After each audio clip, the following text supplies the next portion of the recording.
new. That's a distinction we get every year. We're defined by a high quality of life, our citizens, our exceptional staff, and a council who's committed and dedicated. And if you're watching this or if you're here and you're expecting some detailed decisions, probably going to be a little disappointed. This is where we set our vision, our direction, and we may get into some weeds of some topics. But basically, that's the purpose of this retreat, is to try to decide where we're going as a community. This is my 23rd retreat, and I've seen some real bad ones, and I've seen some real good ones.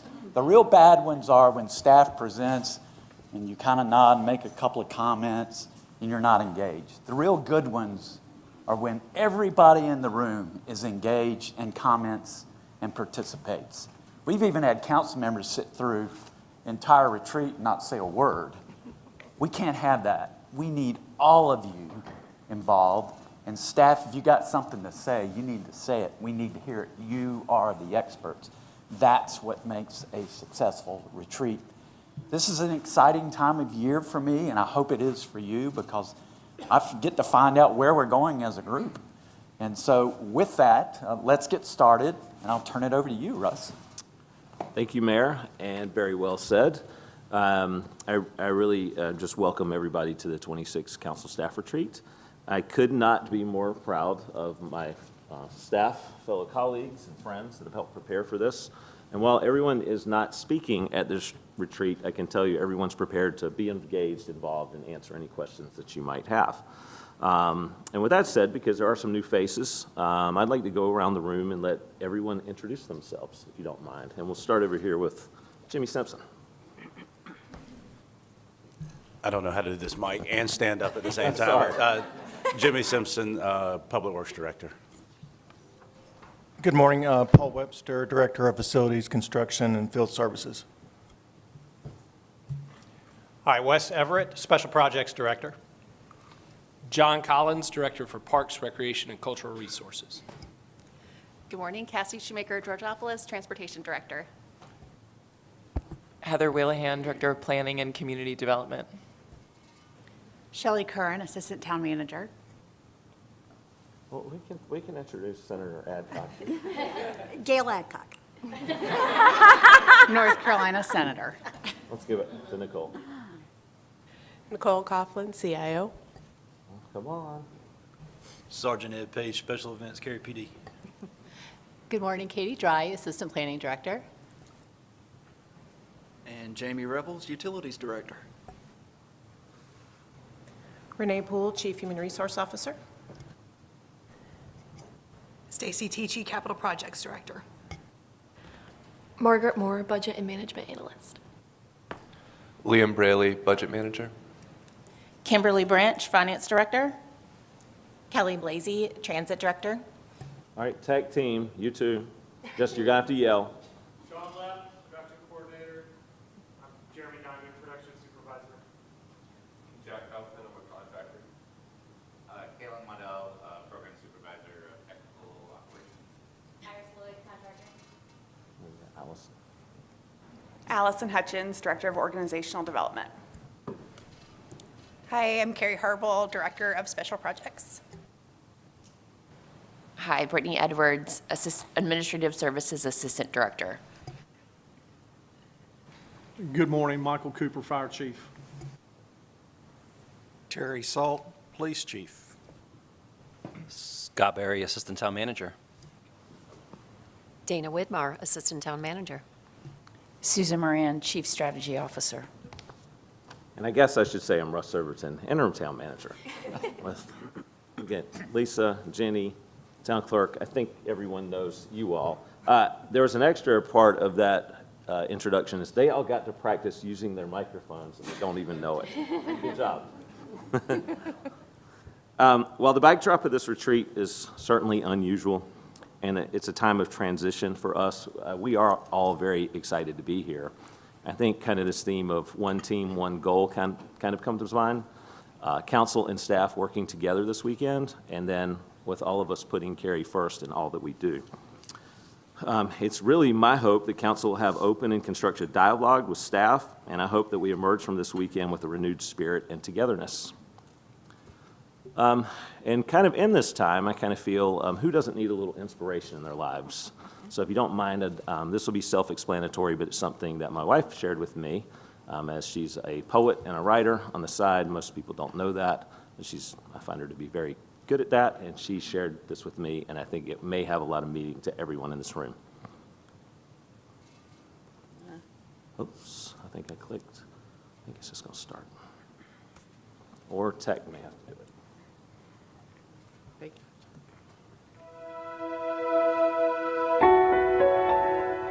The issues which face us all are not just how to survive. Obviously, we are doing that somehow. But really how to thrive. Really. Thrive with some passion, some compassion, some humor, and some style. This poem is called "And Still I Rise." Now, every person in this auditorium has gone to sleep one night or another, or gone to bed one night or another, with fear, or pain, or loss, or terror, unhappiness, grief, insecurity, and yet each of us has awakened, arisen, seen another human being and said, "Morning, how are you?" "Fine, thanks, and you?"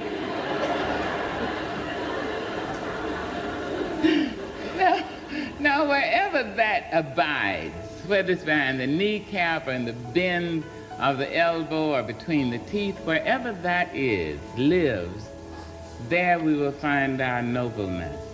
Not nobility, I think that's a pompous word, but the nobleness of the human spirit, that we rise. You may write me down in history with your bitter, twisted lies. You may trod me in the very dirt, but still like dust, I'll rise. Does my sassiness upset you? Why are you beset with gloom? Just because I walk as if I have oil wells pumping in my living room. Just like moons and like suns with the certainty of tides, just like hope springing high, still I rise. Did you want to see me broken, bowed head and lowered eyes, shoulders falling down like teardrops, weakened by my soulful cries? Does my sassiness upset you? Don't take it so hard just because I laugh, as if I have gold mines digging in my own backyard. You can shoot me with your words, you can cut me with your lies, you can kill me with your hatefulness, but just like life, I'll rise. Does my sexiness offend you? Oh. Does it come as a surprise that I dance? As if I have diamonds at the meeting of my thighs. Out of the huts of history's shame I rise. Up from a past rooted in pain I rise. A black ocean leaping and wide, welling and swelling and bearing in the tide. Leaving behind nights of terror and fear I rise. Into a daybreak miraculously clear I rise. Bringing the gifts that my ancestors gave. I am the hope and the dream of the slave. And so, wow. There I go.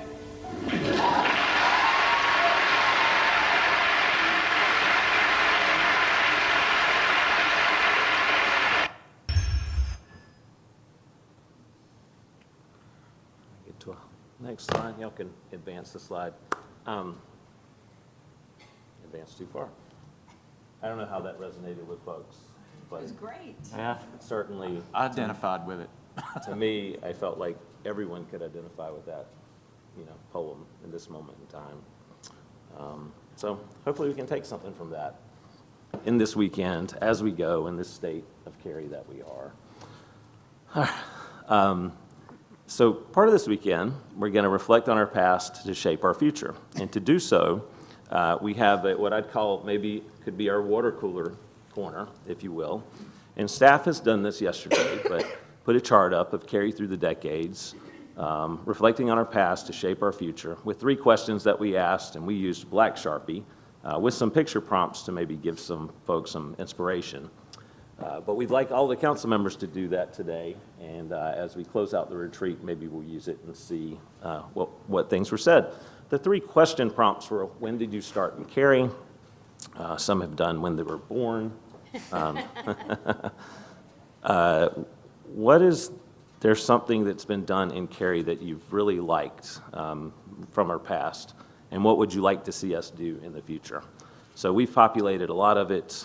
It will be very interesting to see what you all said, and I'd encourage you all to do part of that during the breaks and just have maybe a fun moment in time around that, because to some degree I think that's the entire tenor of these next 2 days. It's drawing from our past, learning from some data and things that have shaped us, and then at some point talking about how we move forward from all this and what we want to do to continue to make Cary the great place that it's been. So that's happening in the backdrop.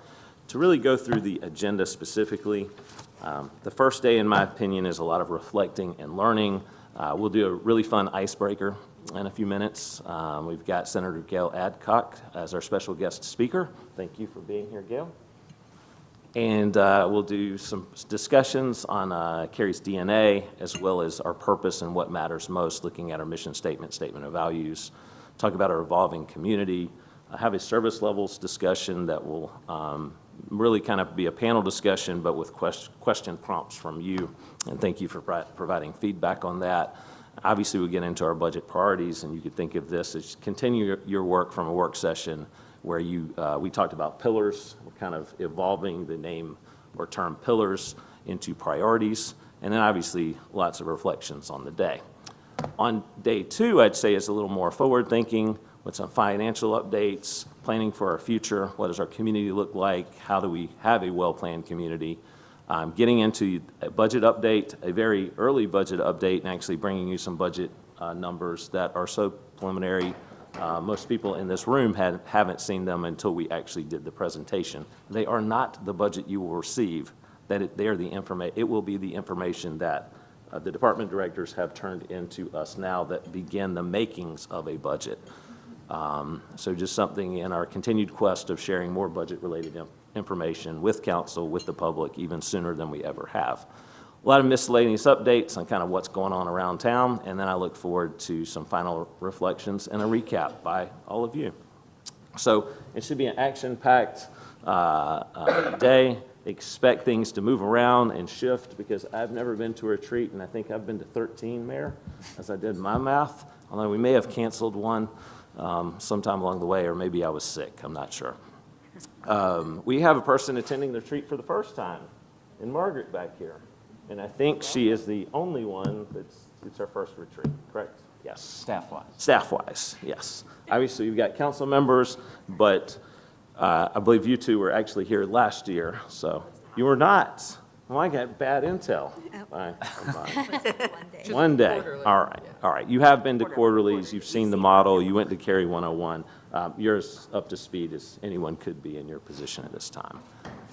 So with that, let's get started, and I'm going to turn it over to the icebreaker group to do something fun. I think. I'm also scared. Okay, there we go. The mic is working. Good morning, Mayor and Council. My icebreaker team, and I have been charged with giving you 15 minutes of fun, 15 minutes to loosen the room, 15 minutes to learn a little bit more about each other this morning. And so as we gathered in the months prior to the retreat, we came up with a little bit of a game. So we've got some questions that we're going to ask. We're going to hope that this doesn't channel too much into the Dial soap commercial from 1985. Aren't you glad you used Dial? Anybody remember the next line? Don't you wish everybody did? It was like the train that stopped. Is my brain the only one that remembers this? John, what year was Holy that? cow. What year? 84? 85? I feel like I was Some good a very young commercials child. coming on. Anyway, so wasn't we're born going yet. to ask you guys. It worked on Thank my you, mom. Mr. We Mayor. used That's what I dial was getting soap.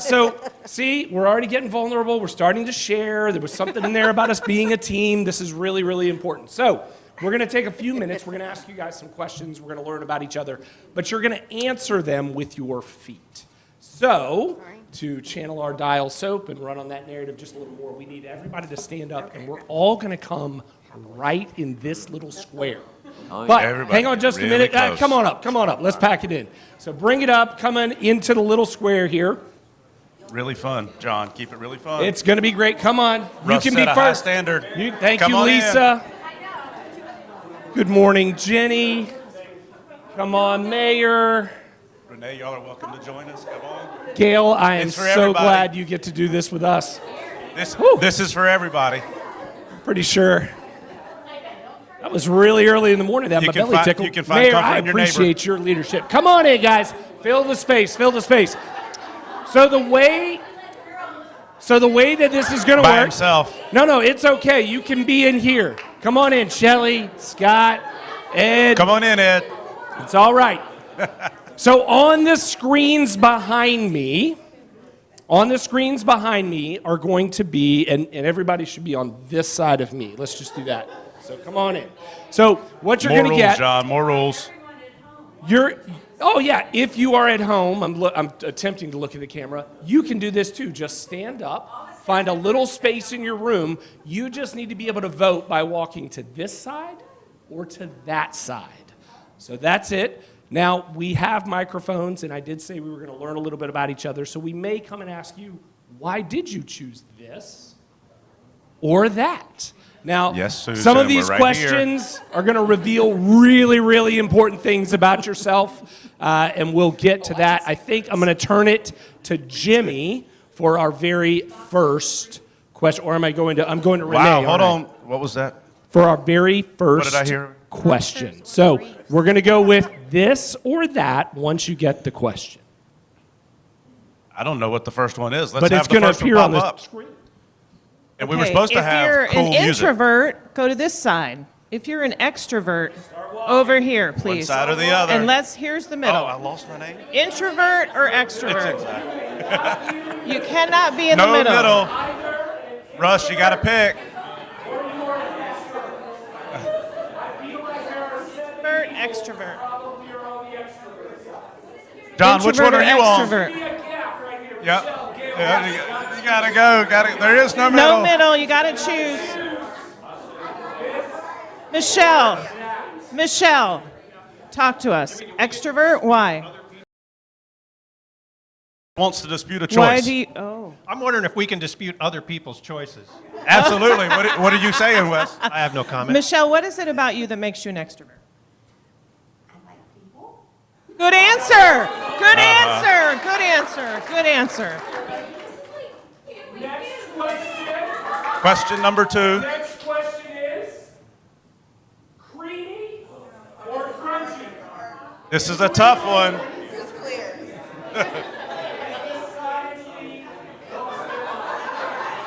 Chief Salt, what was that? Said if I want peanuts, I'll get peanuts. A lot of folks going to the creamy side. We have a definitive preference. I personally need to hear why the people on the crunchy side are. More protein. You get the peanut. Hold on, wait. Is there any factual basis to there's more protein? Because this is the numbers guy. Not at all. All right, next question. Only Diet Mountain Dew West.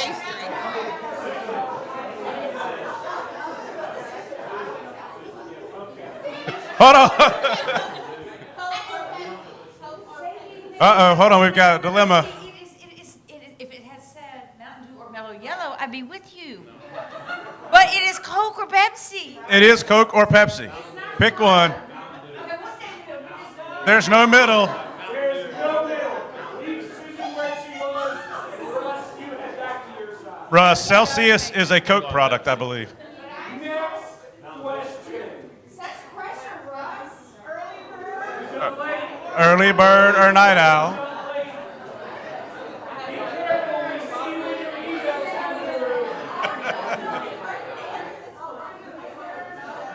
Where's Lori Bush?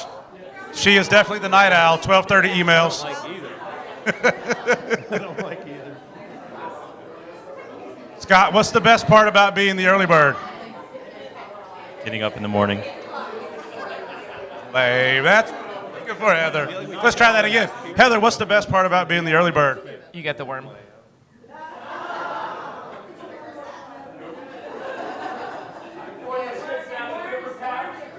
Next question. iPhone. Mr. Mayor, this is especially for you. Mr. Mayor has the green bubbles. This is affectionately the blue bubble or the green bubble side. Carissa, can you tell us what's the best part about the Android that makes it better than the blue bubble?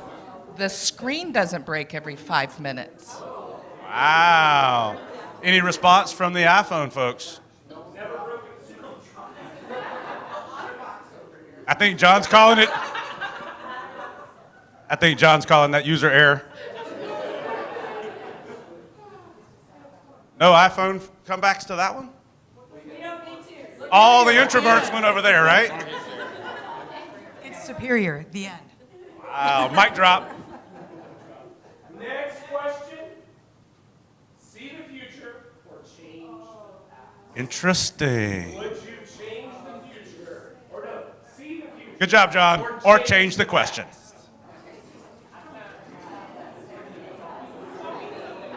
Tough choices here. Lots of confusion in the room. Lots of confusion in the room.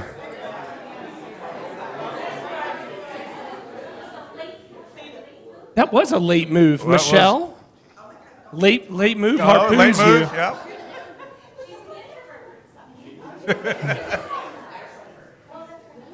Why the late move? I wasn't paying attention. That's the best So much for the answer. fun, right? That's a great answer. That's a great answer. All right, next question. Rain or snow? I'm picking on this one, sorry.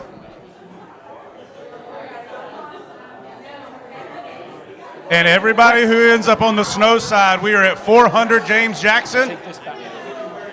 Councilmember Bush, you know where the snow side is, but we're inviting the rest of the snow friends to 400 James Jackson next time it snows. All right, ready to go? Next question, please. Would you rather stop at, oh, Jimmy, you should do this one. You want to stop at Buc-ee's or anywhere but Buc-ee's? Yeah, this is a good. This is a Buc-ee's one all day. Oh, yeah. We've heard, what's the bomb? The brisket sandwich. hold on. We need a point of clarification. Kim Branch is going to answer a question for us. Yeah, it's out there, not in here. So hold on. We've got a point. We've got a question back here first. We have the what is Buc-ee's question, and Kim Branch is going to answer that for us. So I just discovered Buc-ee's last week on my way to ATL off 95. Buc-ee's is an amazing gas station with so many things, but the brisket sandwich, that's all I have to say. But it's more than just a gas station. Hold on, Russ has got Something that may mean something for council members, hundreds of fueling positions. All right, fueling positions. Anybody remember? QJ. As someone who's taken a road trip up and down I-95 from Florida all the way up to Maine, I mean, so many times, I'm very familiar with these pit stops. This is just too long for me. This is too distracting. This is, yeah. No, I'm thinking about stopping with the kids too, right? I mean, you're going to be here an hour, and so no. It isn't. It's the Disney World of gas stations. All right, let's move on. All right, next Wes. one. Beach or mountains? Beach or the mountains? Beach or mountains?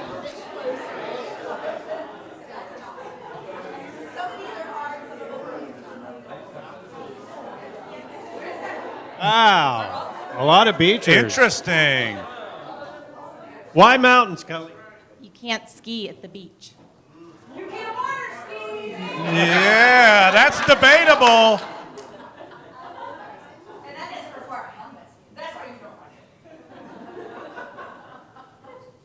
All right.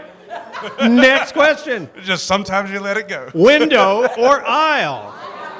Oh, aisle all day, yeah.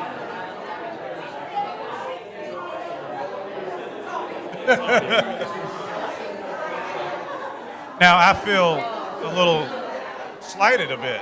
All the tall people are on the aisle, but I love an aisle All too. right, all right. And I'm a short person. Why Not the? my fault. Now you've got two window seats. Why is the window better than the aisle?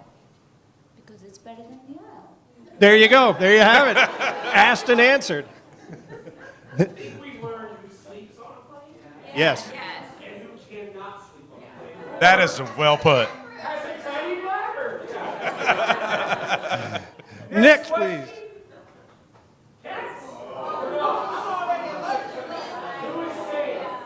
Oh, Senator Adcock is firmly in the dog category. Firmly in the. Oh. Because dogs love you back. Oh. Dogs love you back. Cats. How does that make the cat folks feel? Yeah, how does that? Cats are self-watering and self-feeding. Fantastic.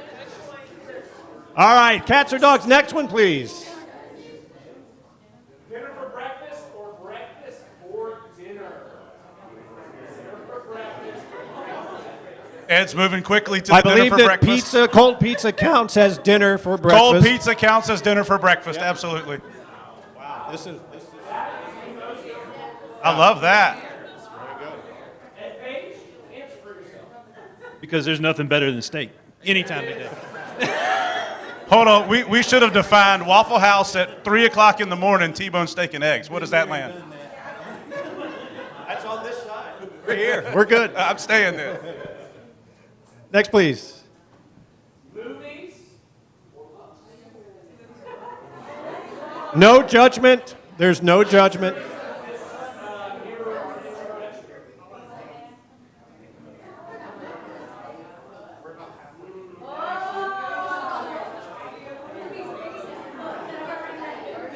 Pretty even split. Pretty even split. We have a vote from Gail, movies made from books. Oh, is that the middle section? Wow. Okay, hold up. Raise your hand if you would choose movies made from books over these two. It felt like way more overwhelming than that. Interesting. All right, next question. As my voice cracks up on 14. Under. This one's the most important. This is the most important one. Senator Adcock says this is the #1 leading cause of divorce. You know it too. Wow. Do we have anyone on the other side? I can't even move around here. I am not on this side. I am only here. How many of you, well, one, all of you got the answer correct, but there is actually a correct answer, as Lori has just informed me. So how many of you know that the patent for how to place toilet paper on a toilet paper holder does include that as the appropriate direction? Smart people in the room, which is fantastic. Well, All right. one more question, John. We have one more question. Hold on. I've got a question on this one. Oh, you've got one more question. How many people flip it over just to mess with their partner? Know that based on the voting in this room, you could. Yeah, I'm not alone, thank goodness. Yeah. But that's what Senator Adcock said. This is the #1 leading cause of divorce.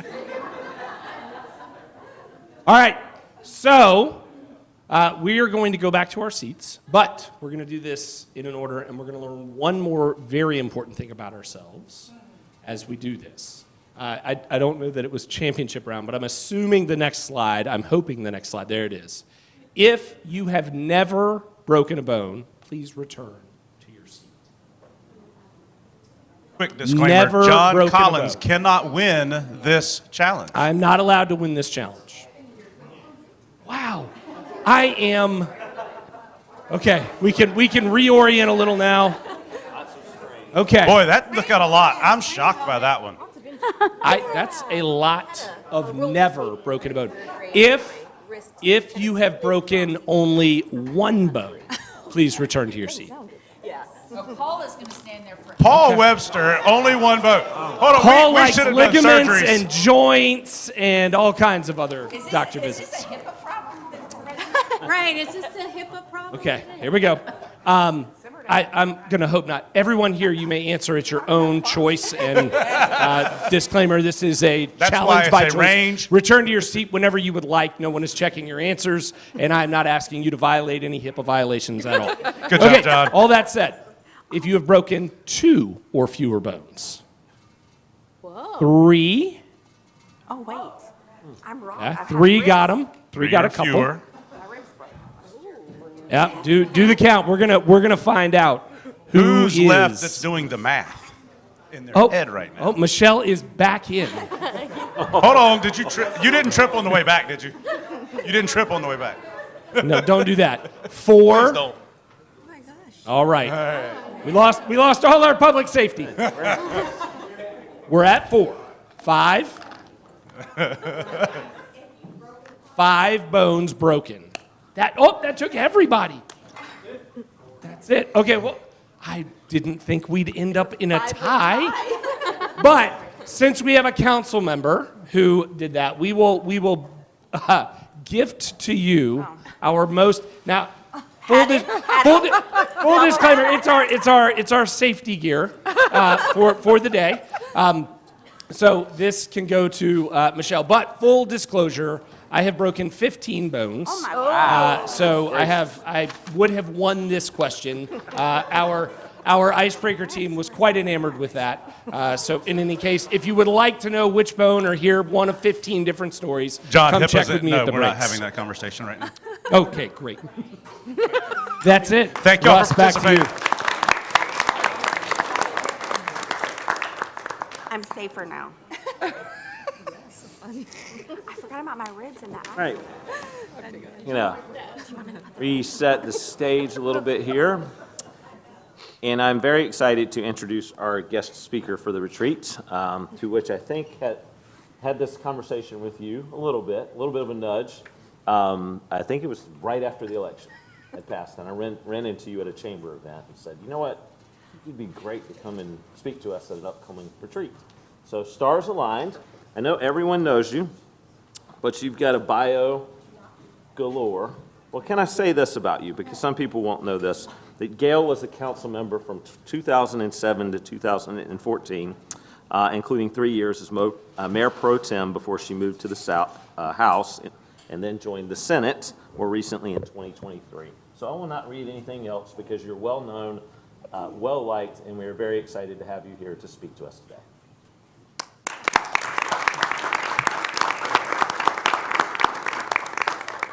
To invite all the council members to come and join me in this circle.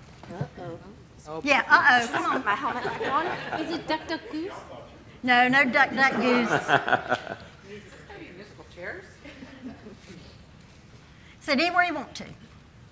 I'll take whatever seat's left. It's like old times.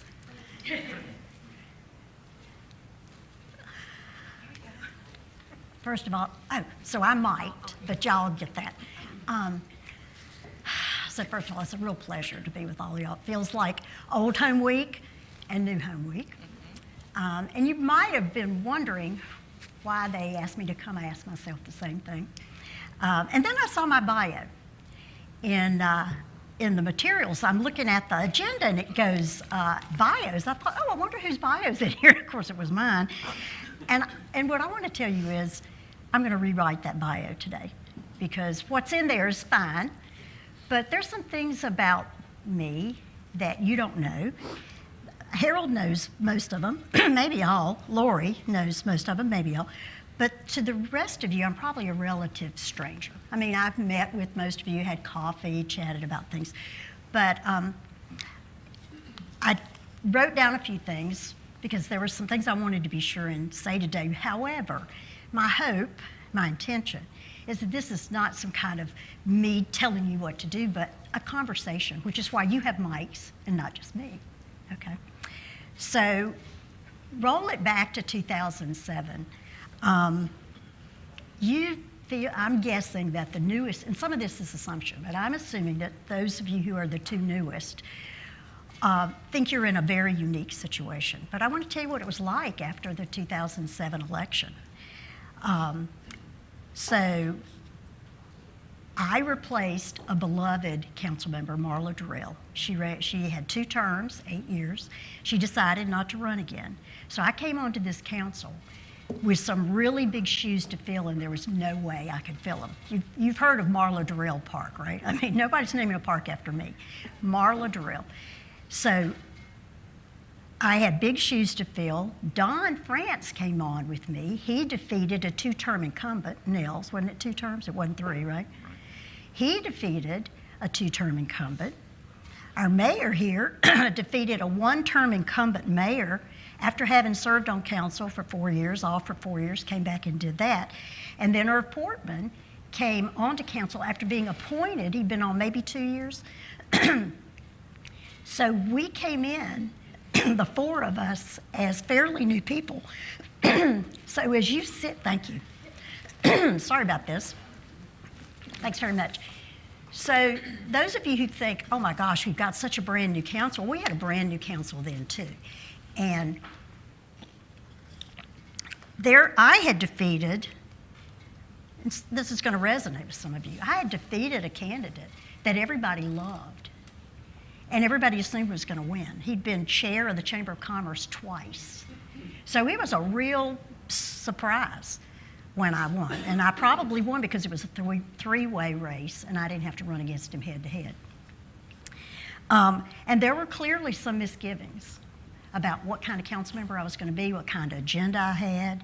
I remember Dick Doman was the chair of the Chamber of Commerce at the time, and he and Howard and a couple of other people I don't remember took me to lunch to, to figure out the new girl, because they honestly didn't know what they had gotten.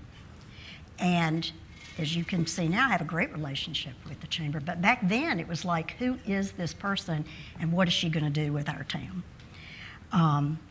I knew Harold as a fellow SAS employee, only knew his name, did not know him, had never had a conversation with him.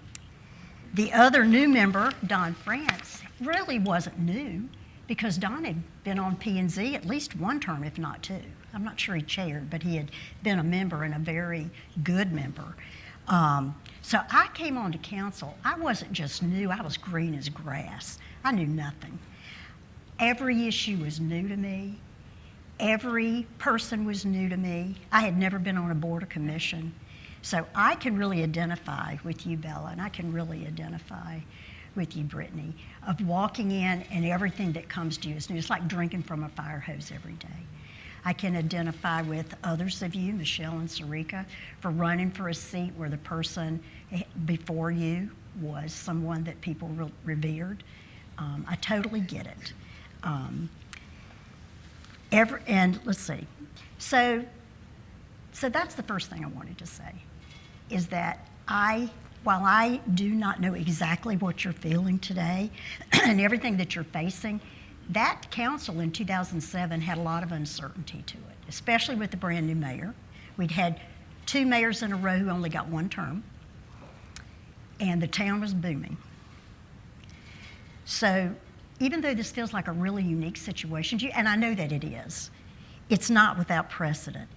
What sticks with me and what I want to share with you and what I would like us to talk about today are the things that stick out to me, not just in 2007, but over the 7 years that I was on council, that I think is similar to where you find yourself and can be instructive. And I'm going to look at Lori and Harold a lot because I served 7 years with Harold. I served 3 years with Lori and 0 years with the rest of you folks.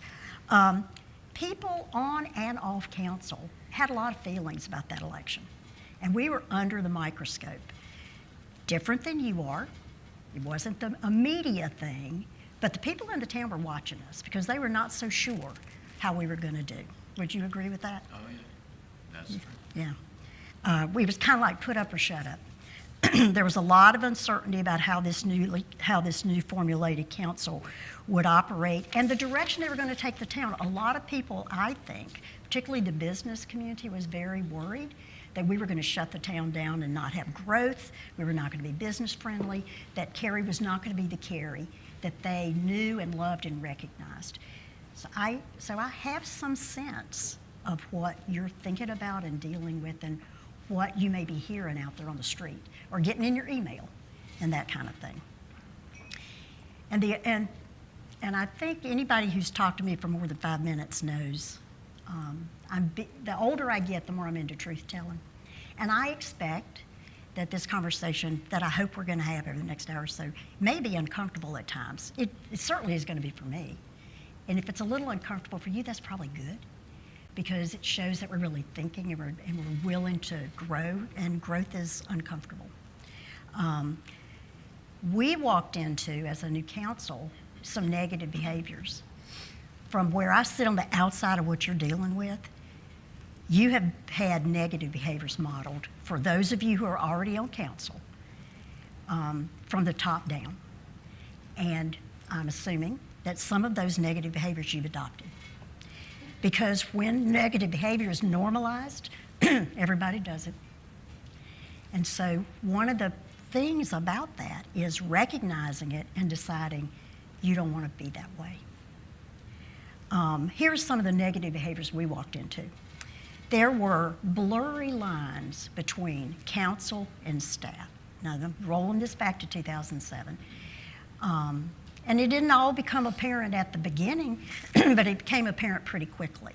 I think y'all find yourself in a similar situation where you learn something new a lot, right? You thought you knew one thing and now you knew something else. There were council members who were going straight to staff saying, I want you to do X, Y, Z, walking around the town manager, who'd been the long-term town manager at that point. And that was not, while that worked for that council member, that put staff in an uncomfortable position, it put the manager in an untenable position, and it wasn't good for the rest of us who didn't even know what was going on, right? So that had to be addressed. There was kind of a philosophy, I call it a template, and it was this kind of mentality. A 4 equals 7. Remember that? Can you count to 4? Yep. Because the operation had been for at least 4 years, and maybe actually before that, that if you could get yourself and 3 other council members votes, you didn't need to bother to talk to the other 3. Why would you do that? We had to break that spell. We had to decide that that was not good enough. And I distinctly remember a conversation I had with Don France about this. When we were looking at a sidewalk in downtown Cary, and I said, it was in his district, and he had brought me in, I forget exactly why, maybe he was trying to get my vote, probably. And I said, so what's the next step? He said, well, I don't have to do anything else. And Don wouldn't care if I told you this story. Don and I have talked about this.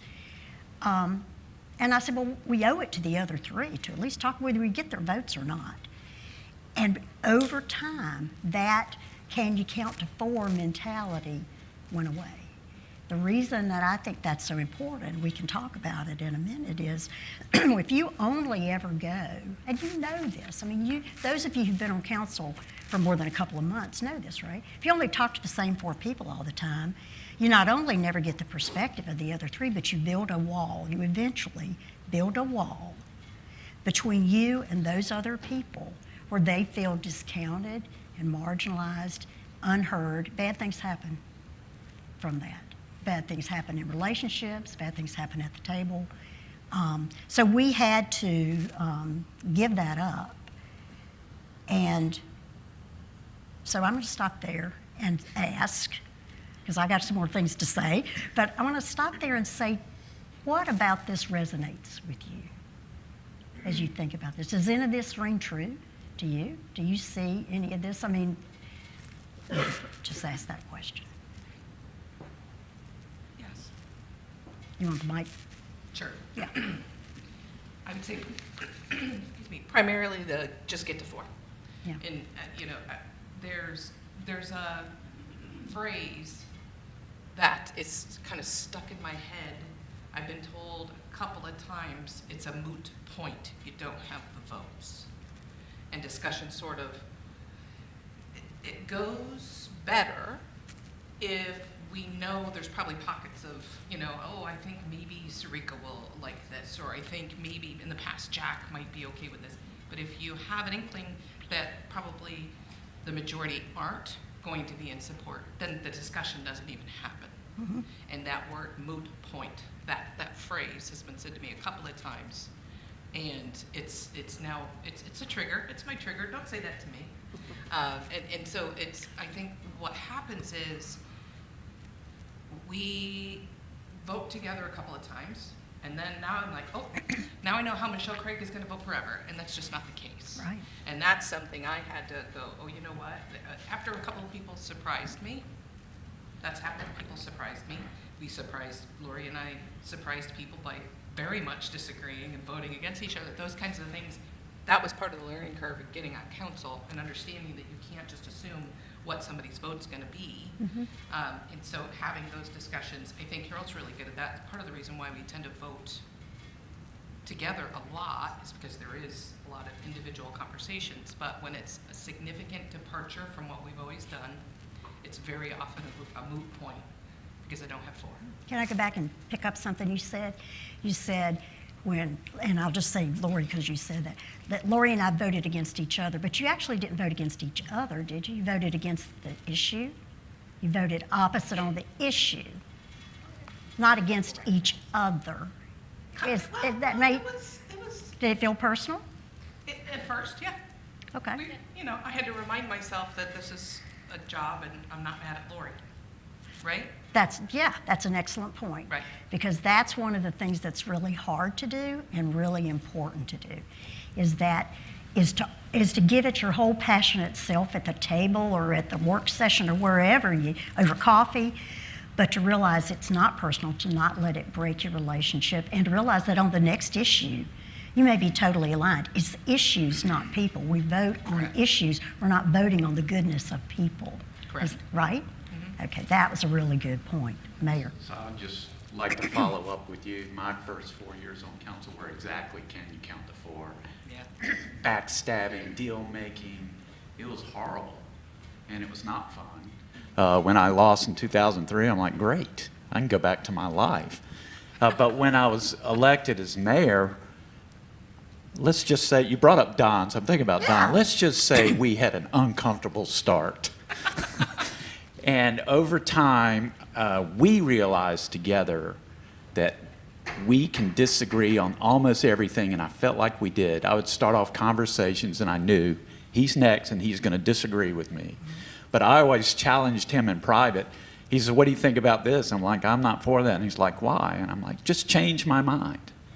And so that was the challenge we had to each other. So we really listened to each other, and we challenged each other to change our mind. And he'll probably tell you that I maybe changed his mind 3 or 4 times in all those years, and he probably changed mine 3 or 4 times in all those years.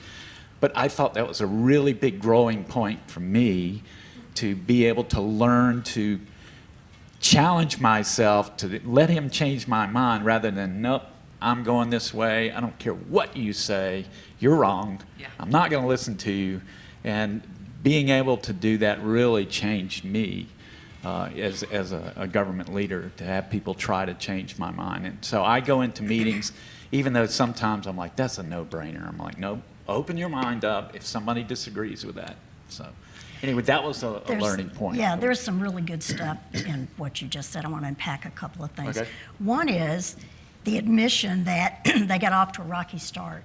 And what it took to get past that was the two of them took it behind closed doors in private and talked it out and got to a working relationship. So then they were, at any point you can disagree with me, right? But my take on it was that y'all took that uncomfortable step. You took a chance.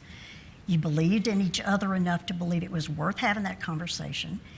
And then you had enough of a relationship to disagree with each other and to say, change my mind. And I'll just add a story to that. So like you said, we were all so new, And the clerk at the time had been serving 20-something years, and she was our mama. And after that conversation with Don, I went to her and I said, what do I do? Her name was Sue. Yeah, her name was Sue. She said, Harold, you got to communicate with him.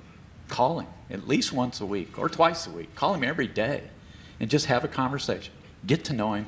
And I did, and that worked to build the relationship. And I consider Don one of my closest friends today. I mean, I'll get a text with all this media stuff, and he'll go, Harold, what the hell? You know, and that's Don. But we don't ever have to agree on anything, but knowing that he's a friend and we challenge each other was very important. And it all started with connecting and building that relationship. And taking a chance Yeah. and saying that there was something you could change. And that's a big message, I think, for all of us. And it was a message to me in 2007 and all that time was the only, and I was going to wait and say this till the end, but I'm going to say it now.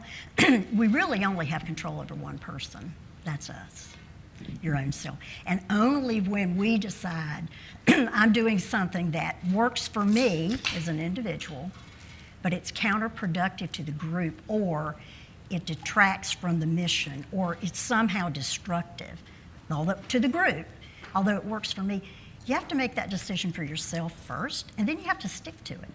And it's a series of micro actions and micro decisions. It's not the big things.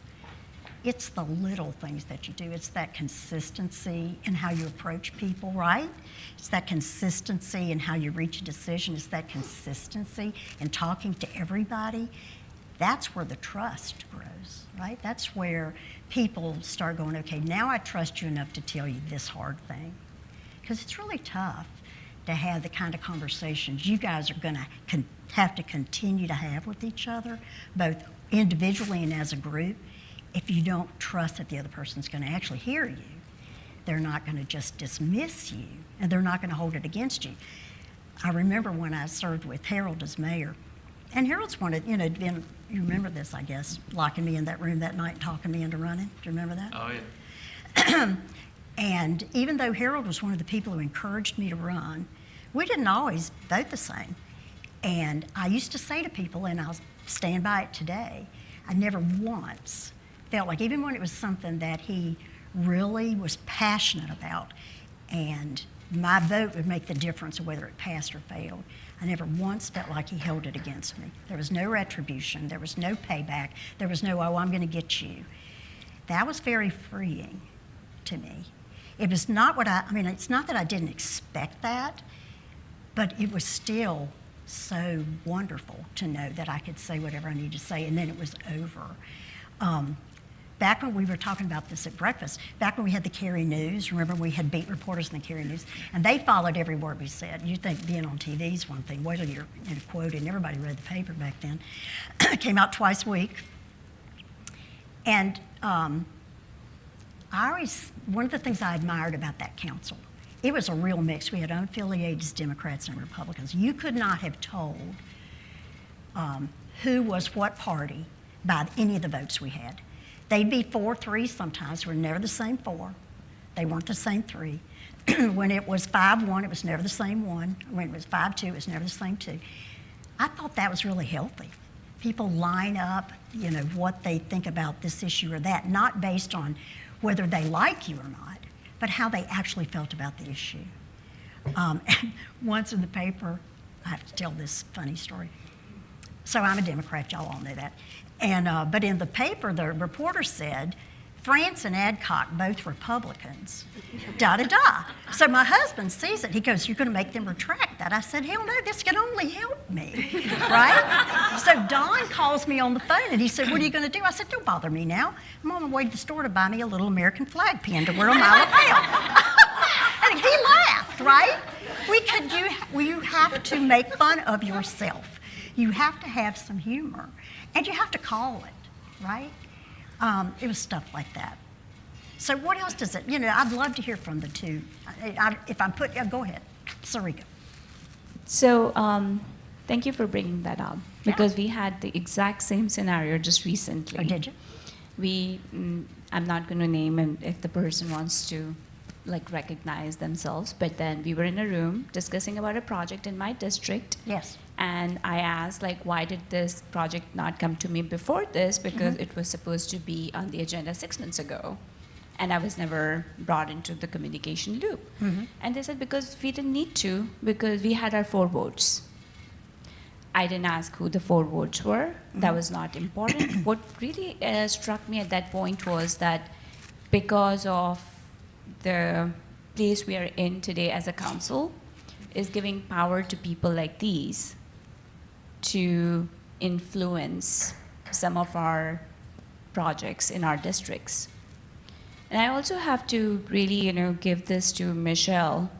It really needs to be called out because I think it was 2 years ago when she messaged me, and she's like, Srika, I want to have a coffee with you today, and I want to understand what exactly your district needs so that I can support it. I think we all need to do this a little bit more. There are district representatives for a reason, and picking up phone and saying, how do I make sure the district is successful? It's not the person. You don't have to make Sarika successful. You have to make sure that district is successful because that's part of Cary. And that's a conversation I've been having with some of the people here because I think we need to ingrain this a little bit more, re-emphasize what you said. Make a conscious effort to pick up the phone and ask each other and say, what's going on? Like, did you hear anything from people in your district? What are they saying? Is there anyone angry? How can we help? Can we meet them? Can we provide I think we need to have more of this. And now since we are all new, or newer and new, and then different combinations. Oh yeah, I've done the math. It's new. Okay, I'll say new. Yeah. I think more of this would help bring that healthy discussion forward, and it will bring some of the, I feel like, the feelings of I'm not being heard, or from the residents.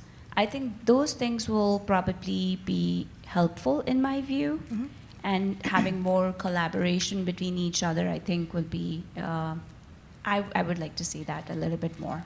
So let me ask you a follow-up question. So as you tell that story about how you weren't consulted, you weren't one of the 4, so what do you take away from that story and that experience and those feelings that you are going to do differently in the future? That's an excellent question. So I think from my perspective, to have more open conversations, I think is extremely important. Starting by you mean? Yeah. Okay. But then I think it's also about, there is a project in another district, and I have about 60, 70 residents who reached out to me. And I've been picking up the phone and saying, well, this is your council member, let's bring them up to speed on what's going on, and let's see what they say. And they're your advocates while we are also voting on this project, so your view is important to me, but let's bring them in the loop so that they're aware.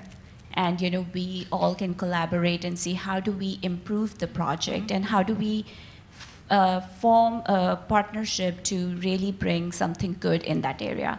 And I think that comes with obviously experience, but then I feel like in a very short period of time being on the council, I think that's kind of where I would like to all of us to be in, where we start pulling people in, like that person needs to be in the loop. Let's discuss how the project needs to move forward. Let's get their views as well. So as you redirect these people who live in a district you don't represent, although you represent, you represent a district, but you really are voting for the whole town. I mean, I think that's something we all, kind of have to keep in mind. Do you, as part of that redirection, do you say, I'm happy to hear your story? But I think it's a good idea for you to tell that same story to Michelle or to Lori or to Bella or somebody. And you're not the messenger, you empower that person to be the messenger. Is that what you're saying? That's correct. So when, let's say there was a project, I would just randomly pick in District A. I'm making a conscious effort of picking up the phone and telling Brittany that, Brittany, I spoke to these residents today. They came to me, they shared their concerns, and I'm willing to listen because we are going to vote on this. But I just want you to be aware inviting that district rep to be part of that first initial meeting. I just had like an open. Oh, I see. Looks like, or is being heard just being heard? I think, that's an excellent point, and I don't think we have reached that point yet in any of the projects with the new council. But, with the given point, like obviously people are going to start reaching out to Brittany, in my view, and it will definitely, she will be the advocate for her district, and hopefully she can take that issue to every council member and say, well, this is what I'm hearing today, and this is where, the challenges lie. What do you think? So, kind of bringing her in the loop, that I thought that was something was the right thing to do.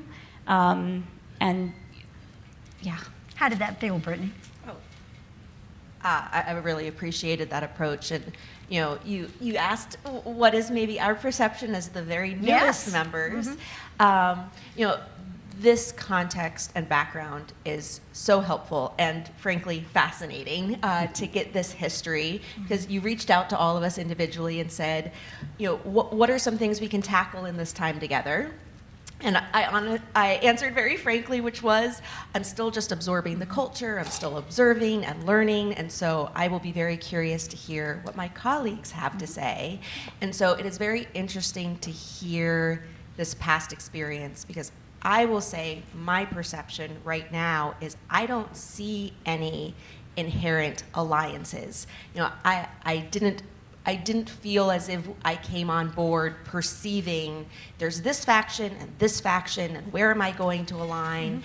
And so I haven't felt that, and either that's because I'm new, or this is just a newly composed council, and maybe unique in some regards. And so I have felt that we've actually been very unified.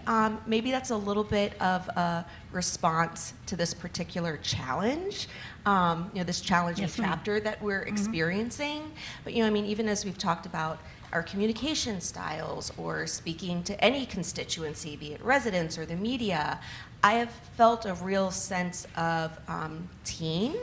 And so it hasn't felt like there are these factions or competing interests. It feels like 7 individuals with perspectives, but that it's been collaborative.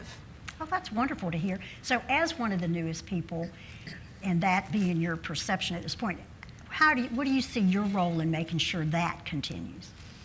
Yeah, I do love what Sarika has shared, and she and I have had some very candid conversations with each other, and I really appreciate everyone's willingness to help a brand new member learn. And so, Sarika and I had an experience of being in a meeting and about a project in her district, and she voiced her concerns. I shared my perspective, but then afterwards, she approached me to have a conversation about how we do relate to one another as the district reps, as our at-large, and just gaining an appreciation for, you asked the question of Sarika, what does that look like? Does being respected as a district rep mean then that you're the whip, that you're trying to get to your 4 votes, right? And I didn't perceive that was not the tenor of our conversation, was that you need to convince everyone of what is best for your district. It really did feel like being an advocate and just being heard, and that still invites the opportunity for someone to disagree with you, but to be given a little special consideration, maybe to say, in the deliberative process, for the district reps to be considered the first voice, the advocate for their constituency, and not necessarily then that means that you have to agree, but that you're given maybe that special consideration. You're closer to the action. Yes. Yeah, I gotcha. So, being the 2 newest folks, do you have something to add to that, Bella, in terms of what's your perception in the first couple of months, how things look to you? And this is a safe space to say what you really think. Yeah, I really feel. Well, you know what? At some point, you will forget you're on camera. It took me a year. I already forgot about the camera. Already forgot Yeah, about that. there you go. Yeah. Well, I'm just saying, you know, you may have to have tough conversations in public, but if you don't have the tough conversations, you'll never get off the dime. Yeah, and we are just on board for a little bit over 2 months. It's like over 2 years. Like we just jumped from a helicopter and into this. Oh, yeah. And I still remember the first vote during the work session. That is 5-2. Like Mayor and Sarika, you vote for something differently from the rest 5 of us. And then I felt, why is that? And then we get more information about what was going on about the former town manager, and we vote together. That's what I feel. It's not alliance. It's just we didn't see all aspects of an issue or a case. That's what I feel. We trust each other. That's the most important. What I tell Mayor or Sarika or Michelle, I can trust them. They are giving me the feedback that they want to support me or help me to grow. That's the signal I have already received at the beginning, because all of you guys gave me so many support and advised me or the past experience. And not only from the council, I still want to work with the staff, and they are more experienced. I mean, not for the professionalism experience, but for the town. We are new. I have my other job, but for the town service, for the people, is really different from you work in a company. Like our product is the service, not the revenue or any kind of other profitable products. For the future, I have very confident feeling of that all of us will work as a team. We don't have to agree with each other. And I don't want to listen to everyone that, oh, Bella, you said, which is great, I support you. I want to say, oh, have you think about this, something different from my thoughts, and help me to think more in general to not missing any information. And also I feel Mayor is very supportive. He always asks us to go through all the agenda. If you have any question before the work session or council meeting, we can figure it out. And I haven't talked too much with Brittany yet because, sorry, I thought we were both new. We couldn't share anything that more valuable. So if nothing else, you can commiserate. Yeah. 2 moms with 4 kids, I know your time is very valuable, but the rest of you, I bother you a lot.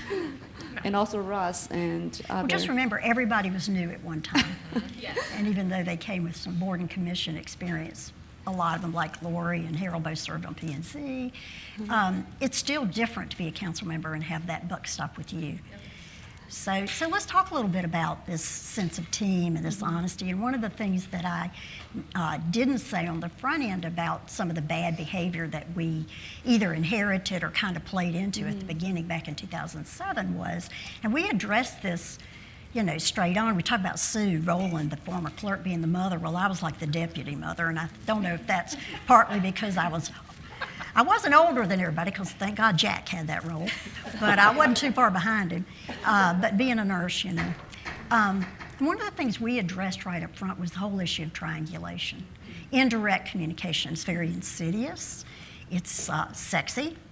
You get sucked into it, next thing you know, you're doing it. And so we had conversations about this, about the fact that if you have an issue, like if somebody said something either in closed session or the work session or at the council table or community meeting, wherever, and it just hit you wrong.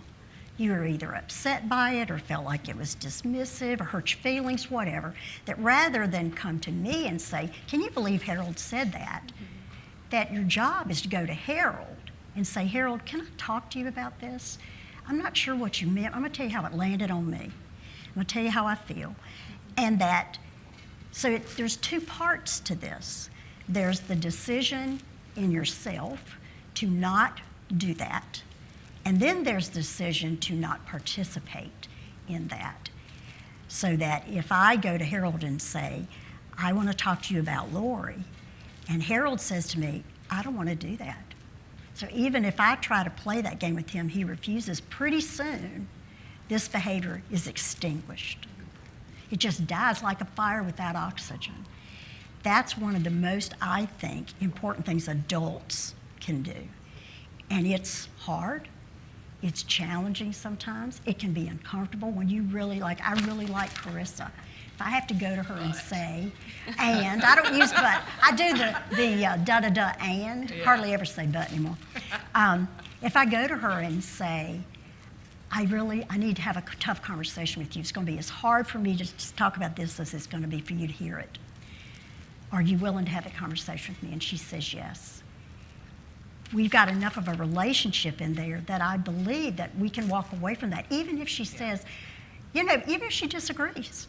And she says, while I'm sorry you felt that way, that was not my intention. She doesn't have to say I meant to hurt your feelings, but she's sorry that I felt, but my feelings are my feelings, right? You take some chances when you do that. And the first time you do this, a few times you do it, it may be uncomfortable, particularly when you're the one that has to stop it. And all you have to say is something like, I'm just not comfortable doing that. And I've had this, I used to have a big staff at SAS, and I would frequently have folks come to me and say, I need to tell you something, but I need you not to tell anybody else. Let's talk about the norms. Because sometimes what is needed, particularly if you're someone who's 4 years in like Carissa, or how many years is it now, 12? 14. 14 years like Lori, or almost 20 like the mayor, is when you say, well, I'm not comfortable talking to Michelle about this. Just say, how can I help you? How can I coach you that can make it easier for you to have that conversation? But I don't want you to talk to me about the issue. I want to tell you how I have found it easier to talk to Michelle. Have you considered doing this? Have you considered doing that? You can redirect people, you can coach, you can offer support, but you don't have to participate. I think that's one of the most destructive things that adults can do. It doesn't work in your family, it doesn't work at work.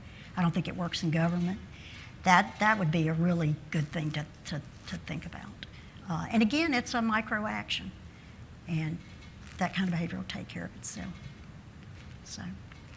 So as you think about going forward, and I know I've never been in the situation you're in, where you're under the microscope by the media all the time, and you don't know everything you're up against yet. You know a lot, but you probably don't know everything, because all those investigations aren't in yet, right? Those audits aren't in. As you think about what you as an individual, and this was in that email I sent you, right? What you as an individual can do and what you as a group can do, what else is top of mind for you? What are you thinking about it at night, right before you fall asleep, or when you get up in the morning, that you wish could be different, or that you'd like to make different? Is there anything that floats to the top? Michelle. I want to hear from you. I think this speaks to what you're saying. Coming in at the same time, and we haven't talked a lot about it, but people reference it sometimes. People reference it sometimes, that the timing of things that happened with our town manager and everything, there were, things were different starting somewhere around the time when Sarika and I started. Okay. So many times I think you referenced, how many things do I need to unlearn? Yeah. What did I think was true? What did I think was the way we do things? And how do I know they're not? So I just keep a running list of things, and I just keep asking the questions. But moving forward, I believe we're on the right path, because we are some of that triangulation you were talking about, because we are mixing up our groups when we're having our 3x4s and making sure we're getting different perspectives, versus me always sitting with one person and having, what I like and don't like, and back and forth. And so I think we're on the right path, but it's still a little scary, because it feels in some ways just like starting 2 years and 2 months ago, where you don't know what you don't know. You don't know what questions to ask sometimes, and sometimes it feels a little bit like starting from scratch. Well, you really got something there because you're having to totally do a gut check all the time, aren't you? Because what you thought was real, maybe it wasn't real. And what you thought was the truth turned out not to be the truth. So how you're feeling, that uncertain feeling that like you're starting all over again, that sounds so normal. Or like I wish I could. Yeah, but and in many ways you are though, right? Because you had someone that you believed you were learning from, and that you could emulate, and you found out that a lot of what you were hearing actually may have had some kernel of truth, but wasn't the full truth, right? So that's a gut punch, right? And it makes you doubt. Does it make you doubt yourself sometimes that you actually perceive what's going on? Yes. So you're normal. I mean, don't you think that's a real normal way to feel?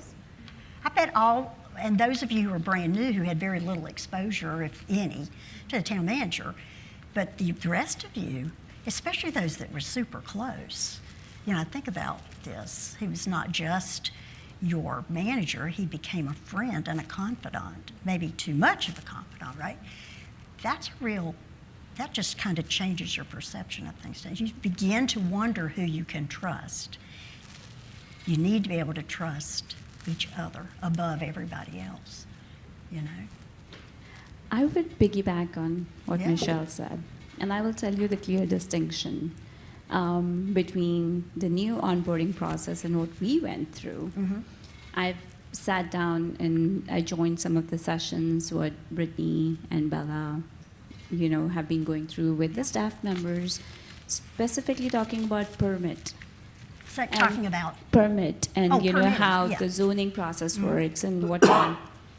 And after that session was over, I actually made a comment that Michelle would actually love to get this information too, and I wish she was here because I know where Michelle is coming from, because when we both started, we did not know anything and no one told us anything.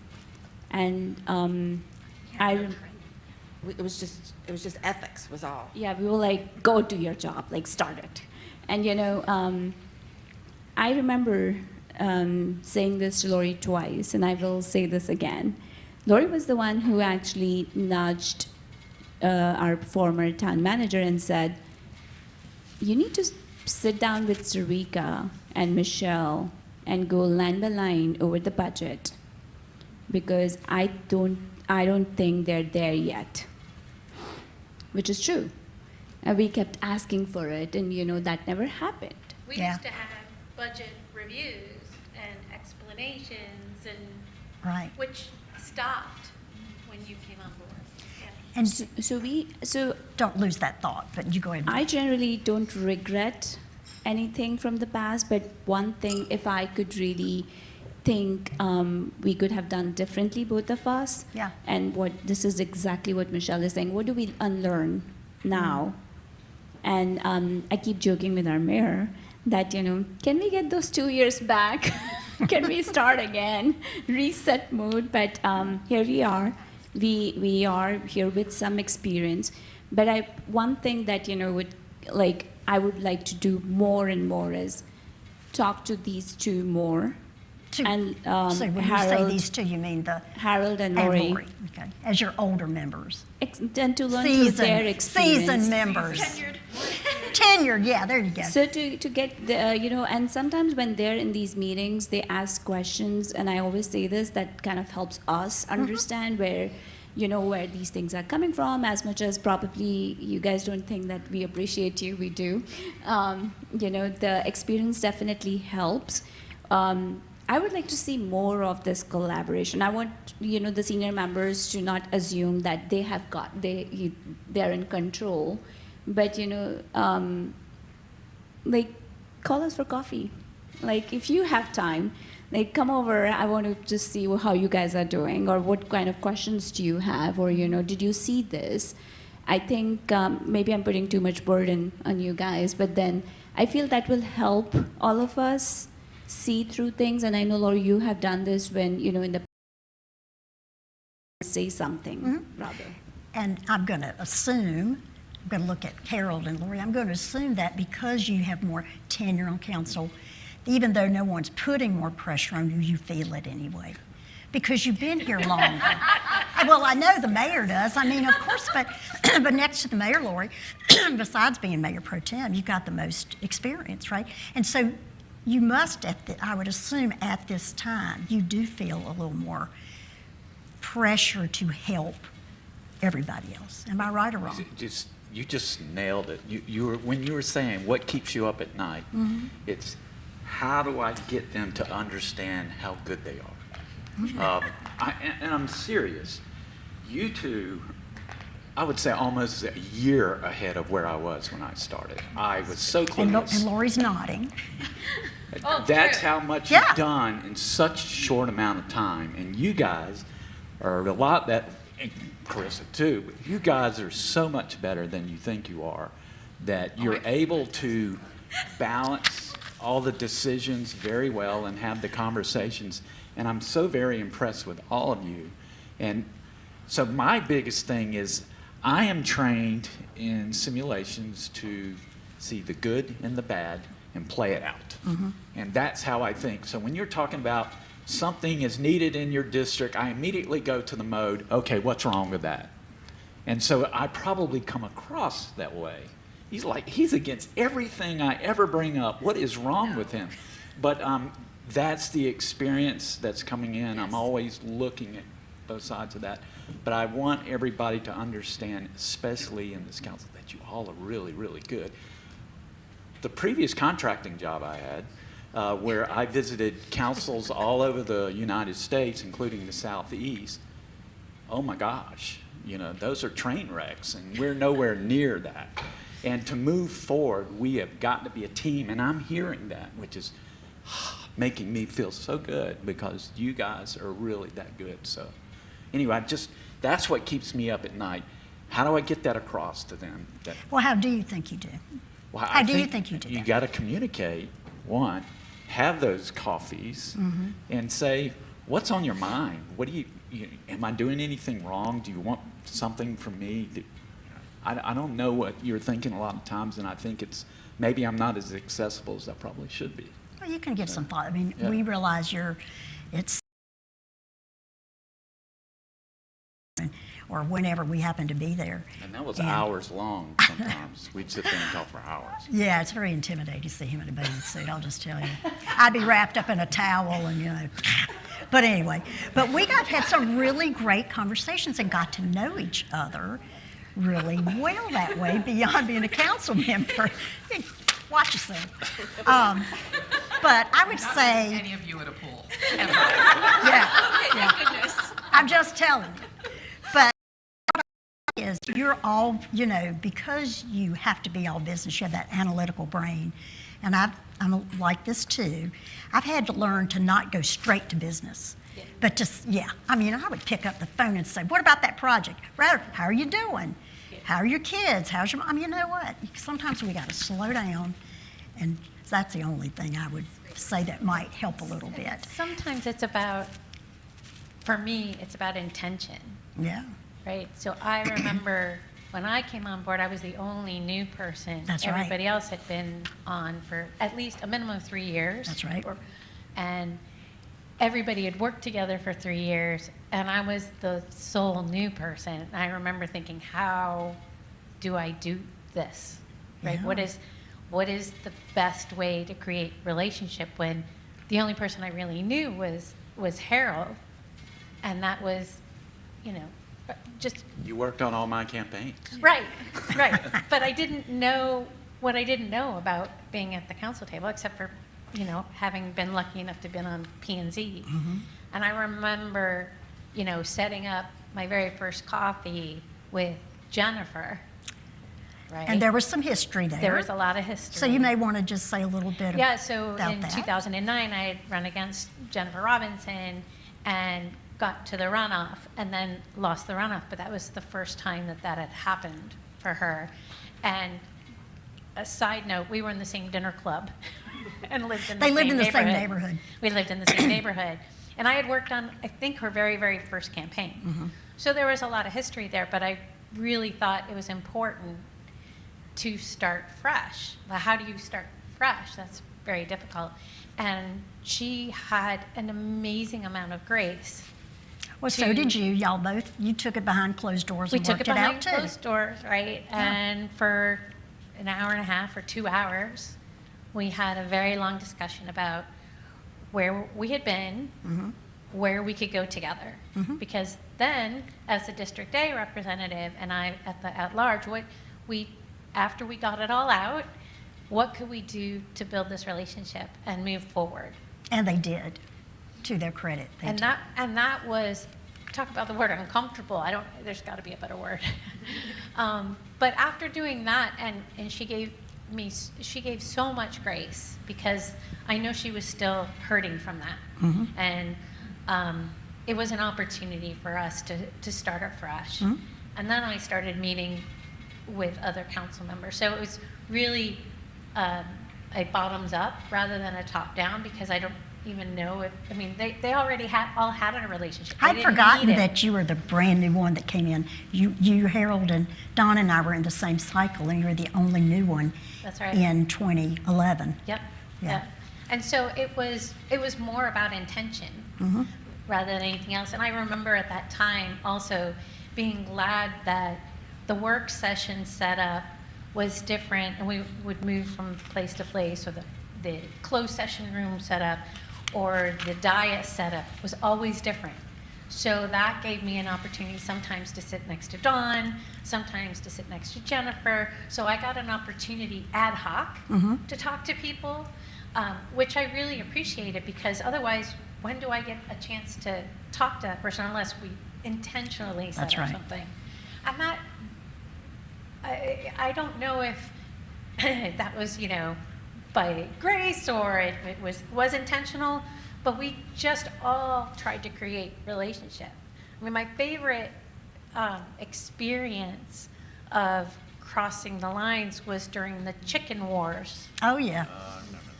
Right, when there was a group, and Lisa's laughing over there, there was a group of folks who wanted backyard chickens, and we didn't have an ordinance, and that was, and multiple times different people were the deciding vote. Right. And I remember Sue Rowland, the former town clerk, had put a little chicken cookie, because it was on the agenda, at everybody's table, right? Hey, trying to make light of it. This is the chicken vote, and everybody thought they knew how each of us was going to vote. And I remember the previous meeting at the public hearing, Dawn had said, the only chicken I want to see in Cary is the one on my plate. Yes, fried and ready to eat. Right. And at the next meeting, by that time, he had made a shift. He had decided that his belief system, his values, went more to personal responsibility rather than government intervention. And he had decided he was going to be okay with it. But then we were at the point of how many chickens is the right amount of chickens? It is Cary after all. Right. And I remember he leaned over and said something like, I know you, it was like 4 or 5 or 3 and 4, I can't remember. He goes, I know you have the votes, because I was a chicken supporter. I don't know. I know you have the votes, so I know this is going to pass anyway. I said, well, what would make you more comfortable? And he said, well, I don't really want 5 chickens, I want 4. I said, well, if it were 4, I mean, this was at the council table, would you support that? He goes, yeah. He said, but you have the votes for 5.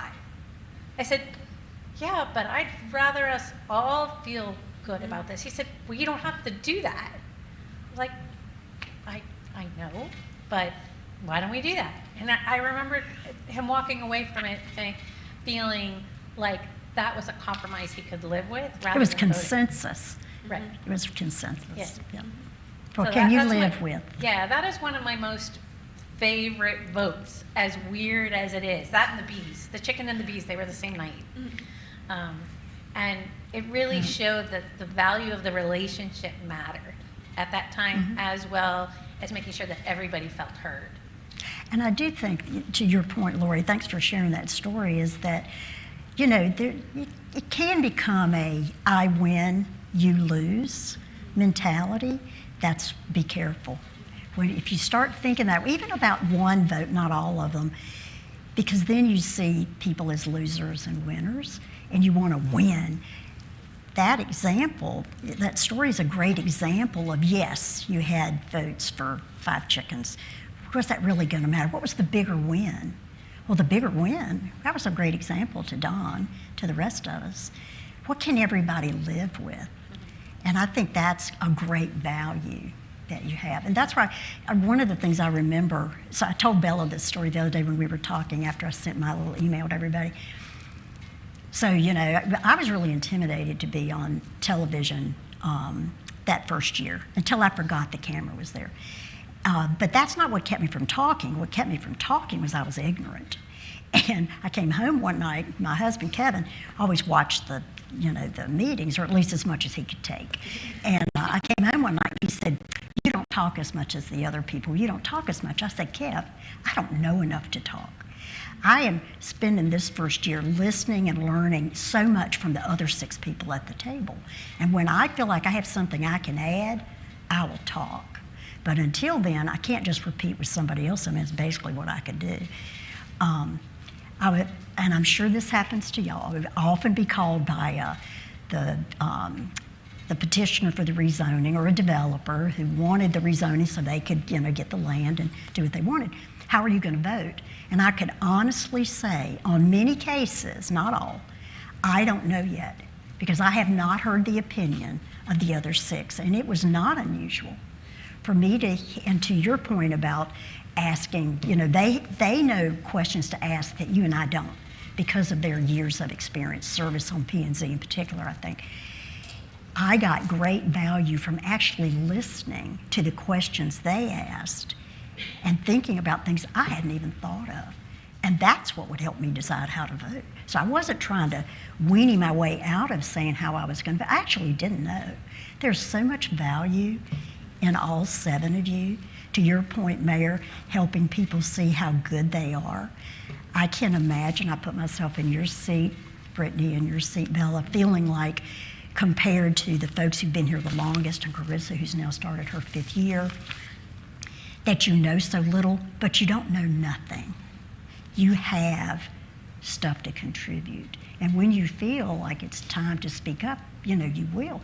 And that said, you still can learn so much. You don't have to believe exactly what everybody else believes. You don't have to vote the same way everybody else votes. But you can learn a lot, just even about how to approach an issue in a way in which you can be heard. Lori's really good at this. I thought Jennifer was good at this too, of asking a question in a way that really provoked a good sound answer without putting anybody on the spot or making them feel bad. Being curious instead of judgmental, that's something you can learn from the folks you sit around. Michelle. I just want to remind Brittany and Bella that there's a lot that we can learn from you also. Yes. That, Yeah, the new people, new course, I eyes. think we all naturally understand that we're seeking information from and we're learning from Harold and Lori and Carissa. And also, as you mentioned, like, I'm already blown away by some of the things, and I've tried to be good and reach out and tell you, but some of the things that you've said, and you've brought up things that we each have very unique backgrounds and perspectives, and even if our experience has not been sitting on the council, each of us has a lot to contribute. So, Absolutely. Anything else in this vein before I add a little something?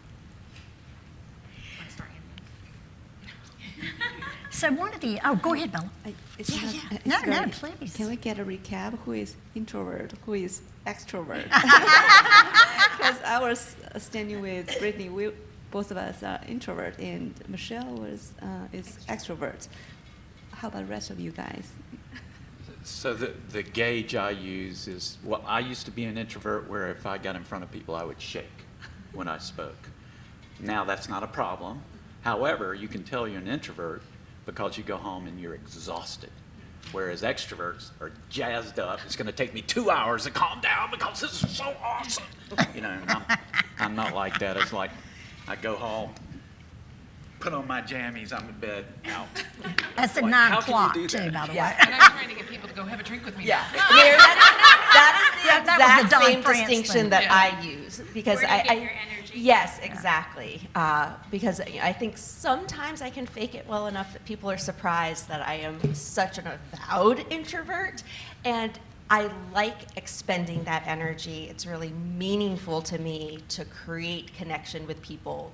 But it depletes me so completely, I must go home and hibernate and recharge my batteries, versus the feeling like, oh, that got me going. And so, yeah, that is the exact It's good to definition know I use. yourself because in the jobs you're in, these jobs, you have to play against type a lot. Yeah. You know, you want to go home, but you need to talk with this group that wanted to talk to you after the work session or the council meeting. And so you often have to step outside your true comfort zone to that bit of discomfort because it's what's expected of you. Yeah. But you also have to know where to draw the line and realize that you're just about to give all your fire away, right? Yeah. Yeah. So introvert, introvert, introvert, extrovert, extrovert, extrovert. We don't have to ask. Look in the dictionary, her picture, Yeah, right? But I think I'm with the mayor when I'm out there. I'm really like out there. I talk to everybody. I want to learn from their experiences. I want to hear their stories. I want to know about their families. And it's just so fascinating to hear how did you like get to this point in your life? Like what were your life experiences that made you who you are? That's always like that brings that curiosity in me. My family doesn't like it because when we're having dinner, they're like, Mom, you need to stop. And can we just have dinner and family time? So I think I go flip-flopping because now I've learned to have that balance when I'm with my daughter. I kind of shut myself down and it's just me and her and nothing else. And it's just about us. And have a small group of friends, which can be my, comfort zone. And that's me being introvert in my language, but then, maybe it's not a true introvert. The reason why I would love to learn everyone's personality is sometimes you may feel, is Mayor not happy with me? But actually that is personality, but it's not you, but for example. So I would love to learn each of you guys, I'm go home and rest. Yeah. I am not a natural extrovert. You work at I it. grew up and in school what we call a classic wallflower. Never noticed, bypassed everything, missed the opportunities. And so I pushed myself to be more of an extrovert, but I hit walls sometimes. Maybe an introvert. Here's the team. I wanted to stand in the middle, but they wouldn't let me. Yeah, you did. One of the most valuable things I think Carol has shared, and it was a reminder to me about you, is that when he looks at an issue, he goes straight to the what bad can happen, not because he's shooting down your idea, but because that's how he thinks. And that's what he did for how many years it says? 28?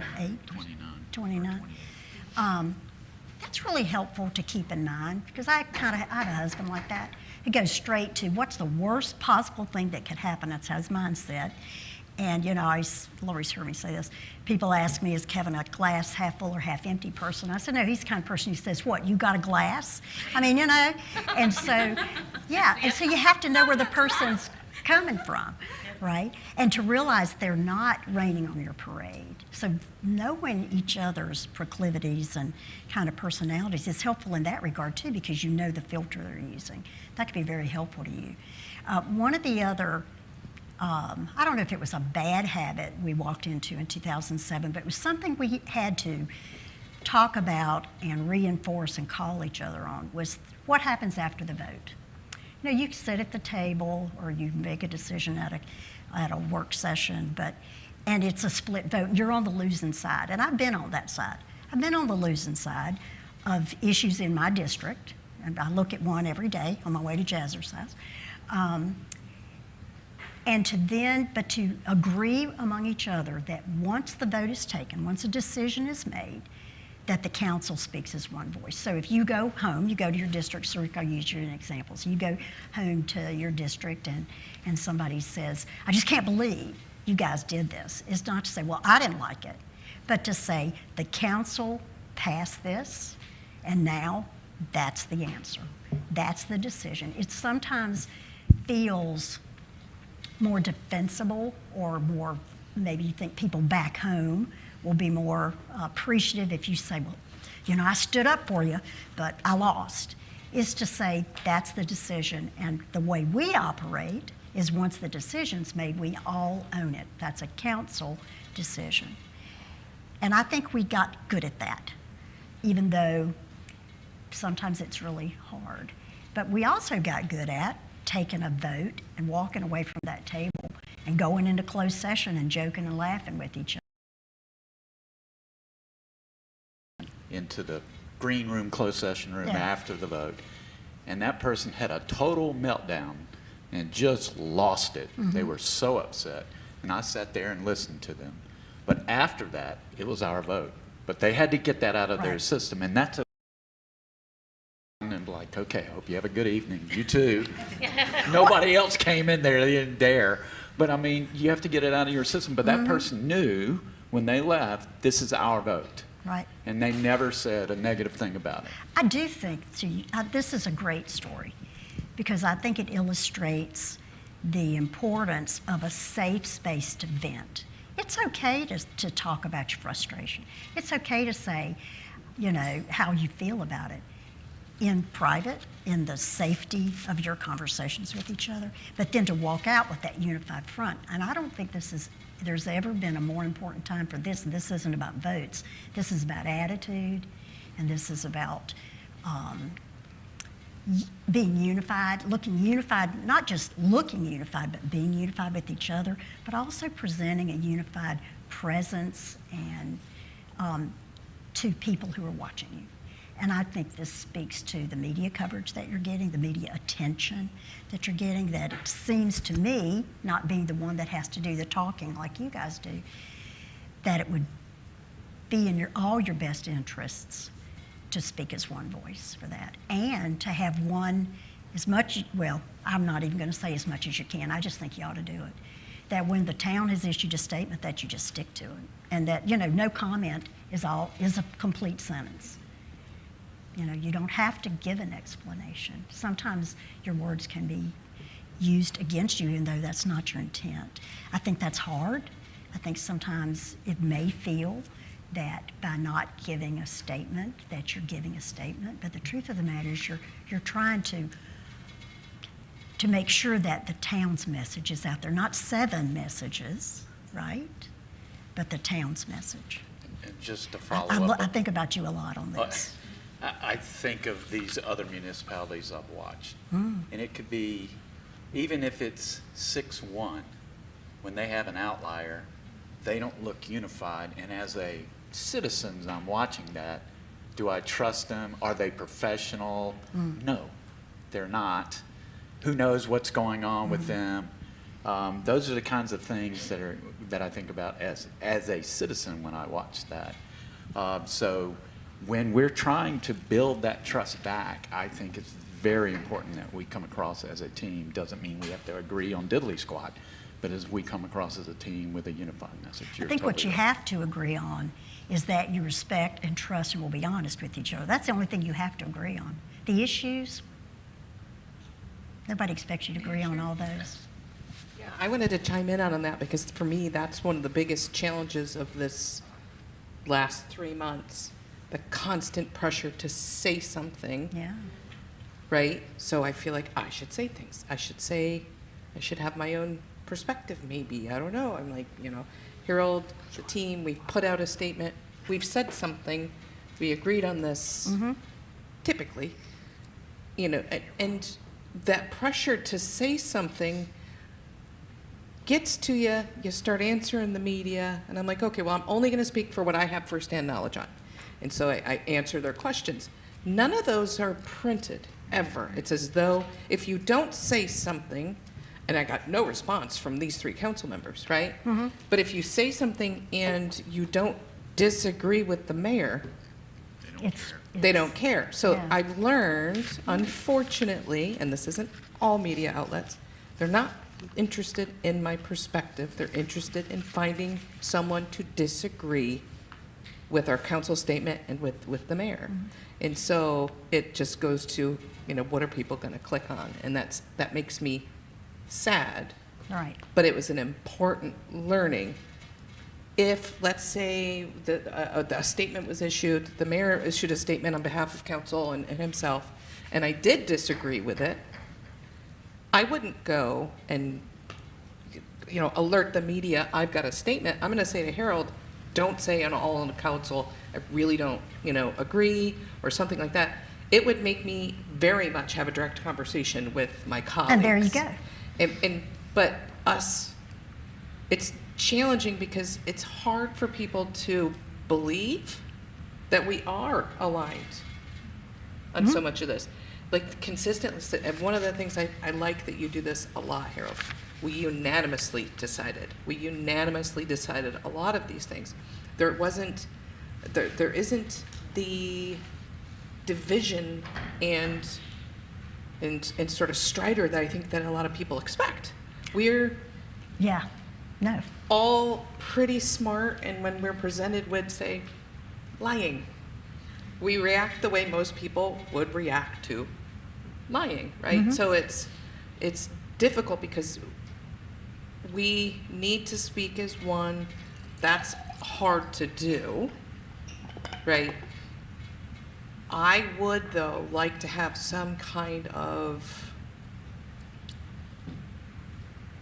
I don't want to call it brainstorming. When we speak as one, generating it more as a group instead of, hey, are you okay with this? Right? That I think a more formal process to collaborate just a little bit more. I'm not trying to make it a torturous process where 7, 8, 9, 10 people are writing together. What I'm saying is more of a, the devil is in the details, sort of. Because right now we're in a position where people are looking for gotchas. Oh yeah, but you said this on this date in this minute. Oh, Harold put this on his blog, or Sarika said this on social, or Lori, said this 13 years ago and just said something different now. Oh, it's the gotchas, and that's the hardest part about this job to me. Yeah. Because I just say whatever the hell I'm thinking at any given time, and you're not supposed to do it in these roles, but I do, and it's like constantly feeling like something. Well, as you pass the mic, let me comment on this. Yeah. So yes, it's hard, and yes, it's necessary, right? Because what you've learned from this is the media in particular is looking, they have the story written. Yeah. They're looking for something to reinforce it. So saying no comment just doesn't, you're not going to give them what they want anyway, right? So don't give them anything.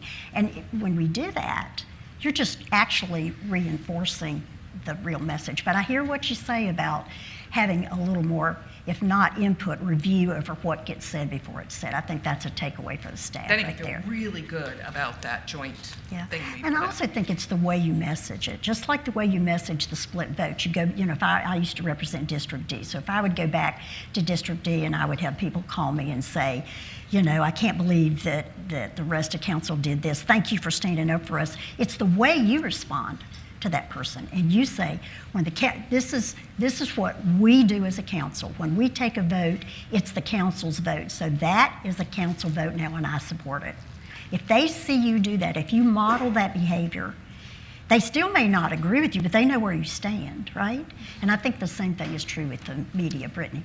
I can't resist the urge to caveat my comments with, I've been doing this for 10 weeks, but in my 2.5 months of experience, I just wanted to take what Carissa had said and, for residents listening or who have these questions about, that sometimes I think unanimous votes strike people as suspicious, as if there's horse trading or that maybe there's pressure from, maybe just the mayor by virtue of your position. Is there this external pressure? Is there something happening behind the scenes that you reach so many unanimous decisions? And I just think it's important for residents to know that so often it feels to me that we've reached unanimous decisions because so much work has gone on behind the scenes that's right. before it comes to a vote. And, I invite residents to watch our work sessions because there you'll see the messier work getting done of staff bringing us issues, of us asking a lot of questions, of us asking a lot of questions amongst ourselves, and it might be conversations that residents haven't seen, that we talk to each other about 5 chickens or 4 chickens. And so that unanimous vote maybe for 4 chickens is because a lot of conversation has gone on, and it's not this, there's no pressure or anything imposing this unanimous vote. It's that these decisions have been so thoroughly explored, vetted, our questions have been answered, have been shaped by the time it comes to a vote that we've reached somewhere that is more amenable to everyone. That's an excellent message for your public. It's like the budget. The night that you approve the budget is probably one of your shorter conversations about the budget. Why? Because for months, you have taken that budget apart and put it back together and asked all those questions. So to say to somebody is, you're seeing the tip of the iceberg of the vote, right? It's all that work And underneath. rezonings, that's 2 years. Yeah, and so that is such a wonderful message, consistent message. And we've got about a couple of minutes, so. But I'll just say one more thing. This is a constant feedback that I've received based on what Brittany said. This happened when Mayor was giving State of Cary in the senior center. There were a few people who pulled me on the side and said, Shrika, you don't always have to follow what others are doing. And it's perceived as we are following. I didn't challenge them at that point, but that is a risk of, when you are always seen as, being in agreement with each other does not necessarily mean that there's horse trading happening. It also means, I have seen, I'll go back to the question you asked me, Shrika, what do you expect? When the person is listening to you, what do you expect? How will you vote? And probably that would be a good statement from my side, closing this discussion, at least from my side, that I don't expect people to vote exactly the same way every single time. It depends on situation. You'll listen to a particular project, you will understand what is the other person's perspective, and there have been cases where we have thought very differently about topics like affordable housing by adding more housing choices, but it was a good project for the district, good project for Cary, and good project for that area, and we all, kind of had different opinions, but we did not vote unanimously. But I agree with you. In the end, we all saw as okay that this is a council decision at this point. Yeah. So, as much as I would like for everyone to be on board with every particular idea, but we are humans, and we're never going to be that one voice all the time. But having that respect and agree to disagree with each other, I think that attitude can help us move forward. Well, I just want to put a fine point on something you said. Agree to disagree. Once the vote is taken, that's the one voice, though, right? Yeah. You're saying that. Okay, I just want to make sure that was right. So we're at the end of our time together. Did that go fast to you or what? It did to me. I think it says a lot about us as a group. That absolutely. We talk. If a group was doing this, you wouldn't have much. Oh, absolutely. And I do want to thank you. I don't know of many I don't know of many people who would be able to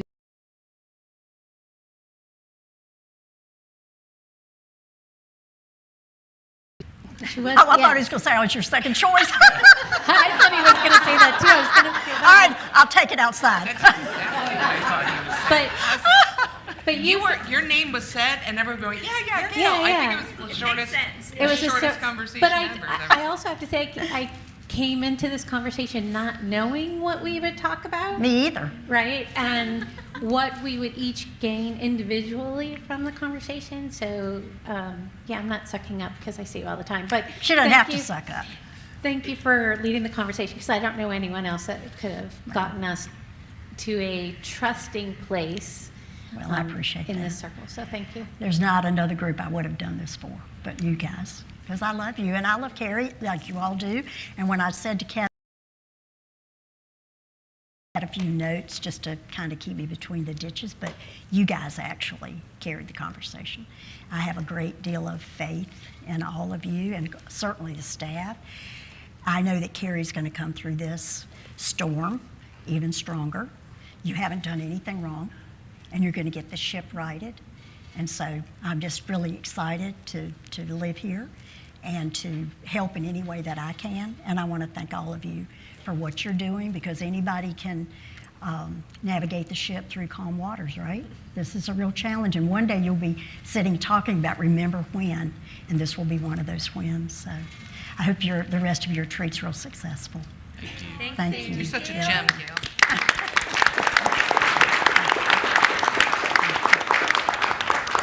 Thank y'all so much. Yeah. You're welcome. Oh, I hope. Oh, dear. Oh, Here. All right, we're gonna take a break. We're gonna take a break and come back in 15 minutes.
collective thoughts, their collective ways of doing things that help shape what Cary is and what has become and what the future of Cary is going to be.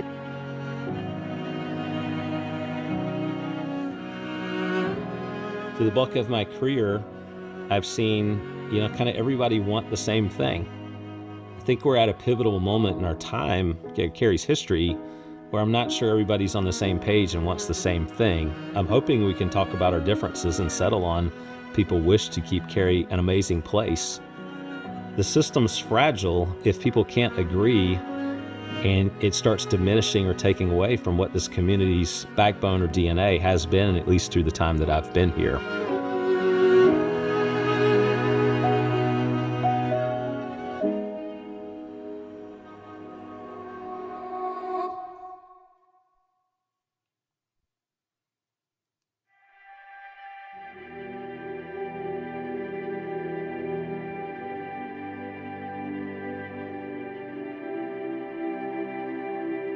One of the things that I think is most precious is that we do our jobs in a way that's caring, very, very caring. And I think that shows up more than just in a job or the way we do a job.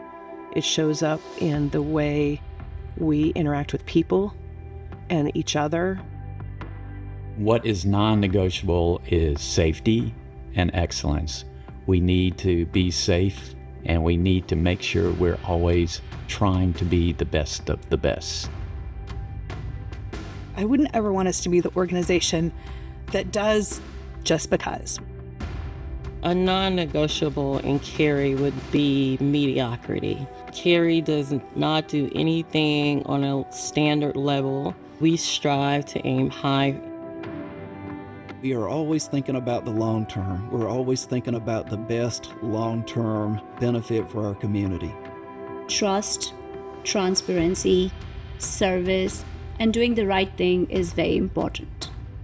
I think collaboration. Loyalty is definitely a value that matters most to me. I think it's quality of life, being people-focused, making sure that we are solution-focused, and making sure that we're accountable.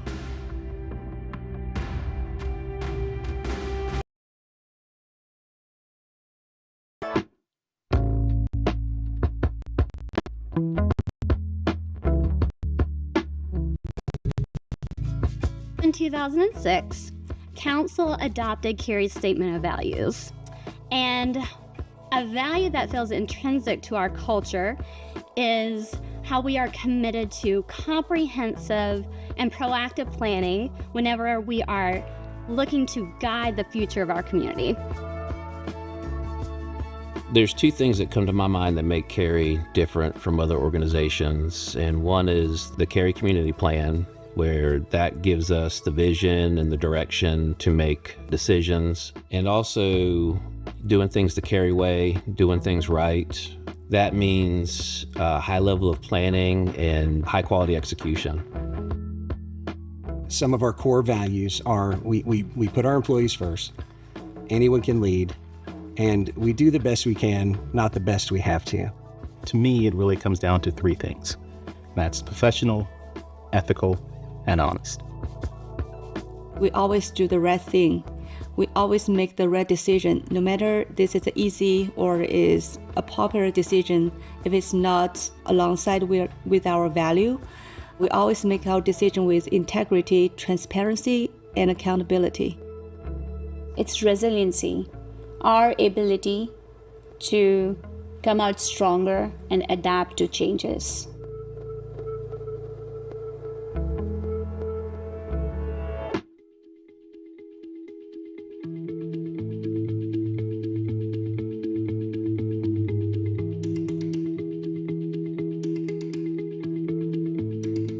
Everyone wants Cary to succeed, and we live in a community that's special, and we all take a collective responsibility to make sure that we're doing everything we can to make Cary that special place.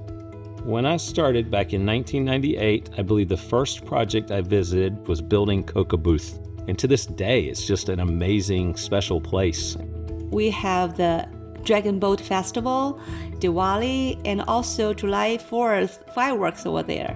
We bring all the people together, inclusive, diversified festivals. The moment that Cary decided that its downtown park needed to be something spectacular made me very proud to be mayor of this town.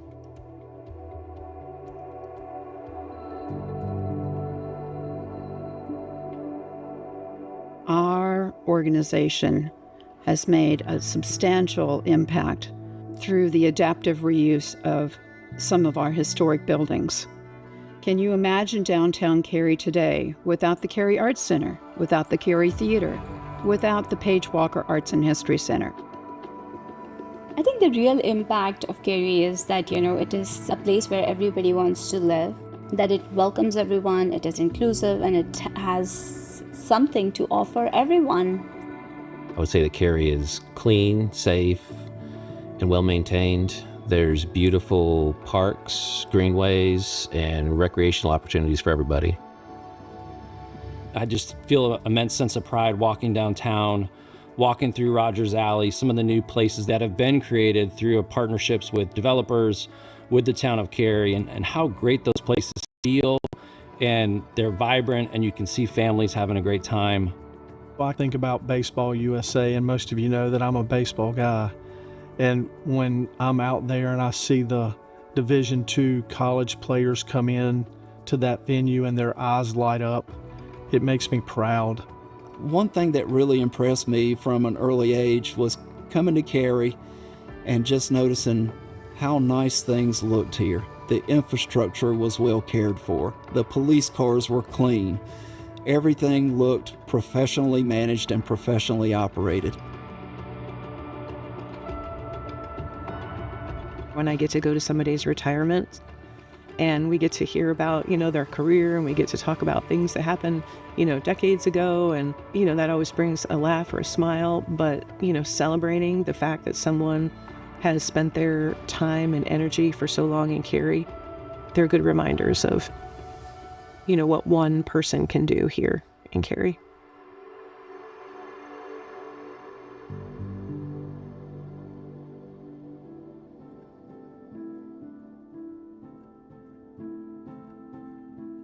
When thinking about Cary's DNA and what hasn't changed over time, I think Cary's always been forward-thinking.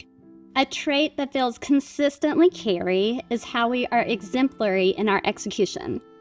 I've always felt the foundation of Cary is the boots on the ground. We really value a high level of service in Cary, so every day, every year, we are striving to be better than we were before. Citizens. We wouldn't be here if we didn't have all the different amazing kinds of people that live in Cary.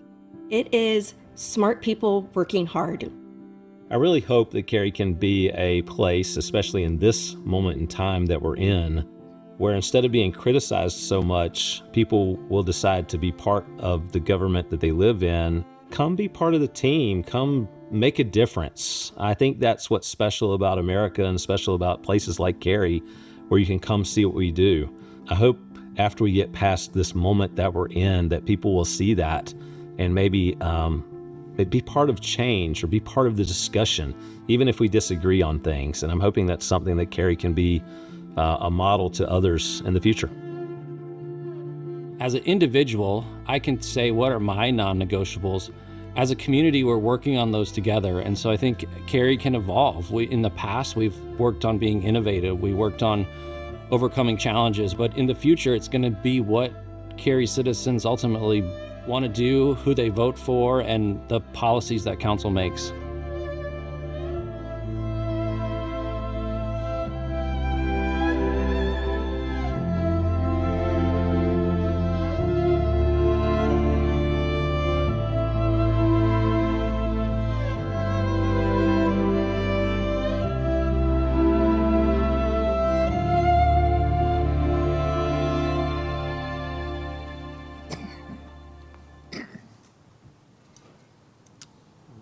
There we go. Maybe we should, I feel like clapping a little.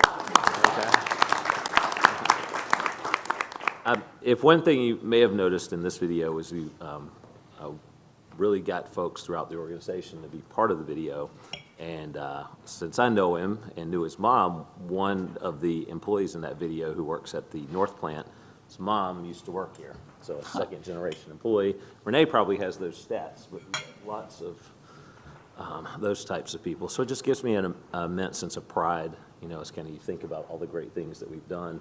And there was a question in that, kind of what we're made of, and if there's anything you think of at a retreat, is how do we keep that going?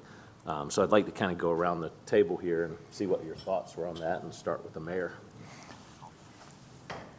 I think it's going to be more and more challenging as the years go on, because there seems to be more and more complexities involved.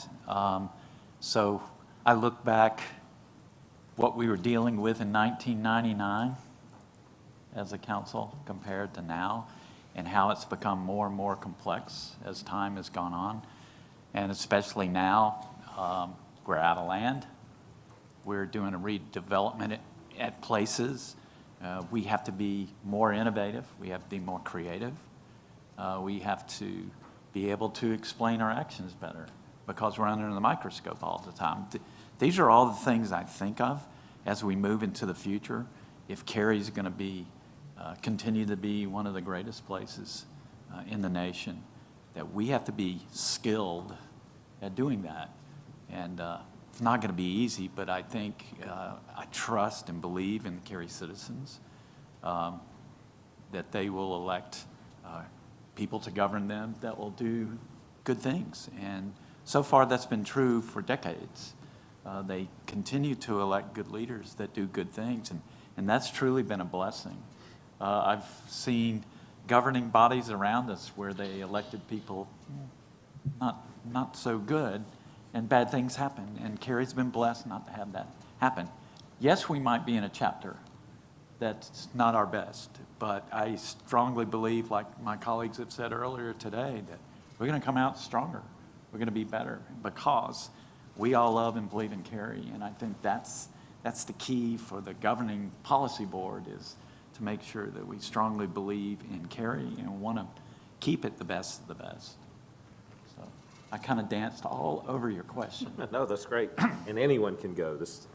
Anyone wants to jump in, but make sure we hear from everybody. I'm happy to share my perspective. The DNA of Cary to me is, I think a lot of people, they think of their government as this removed thing. It's this thing that far too few understand.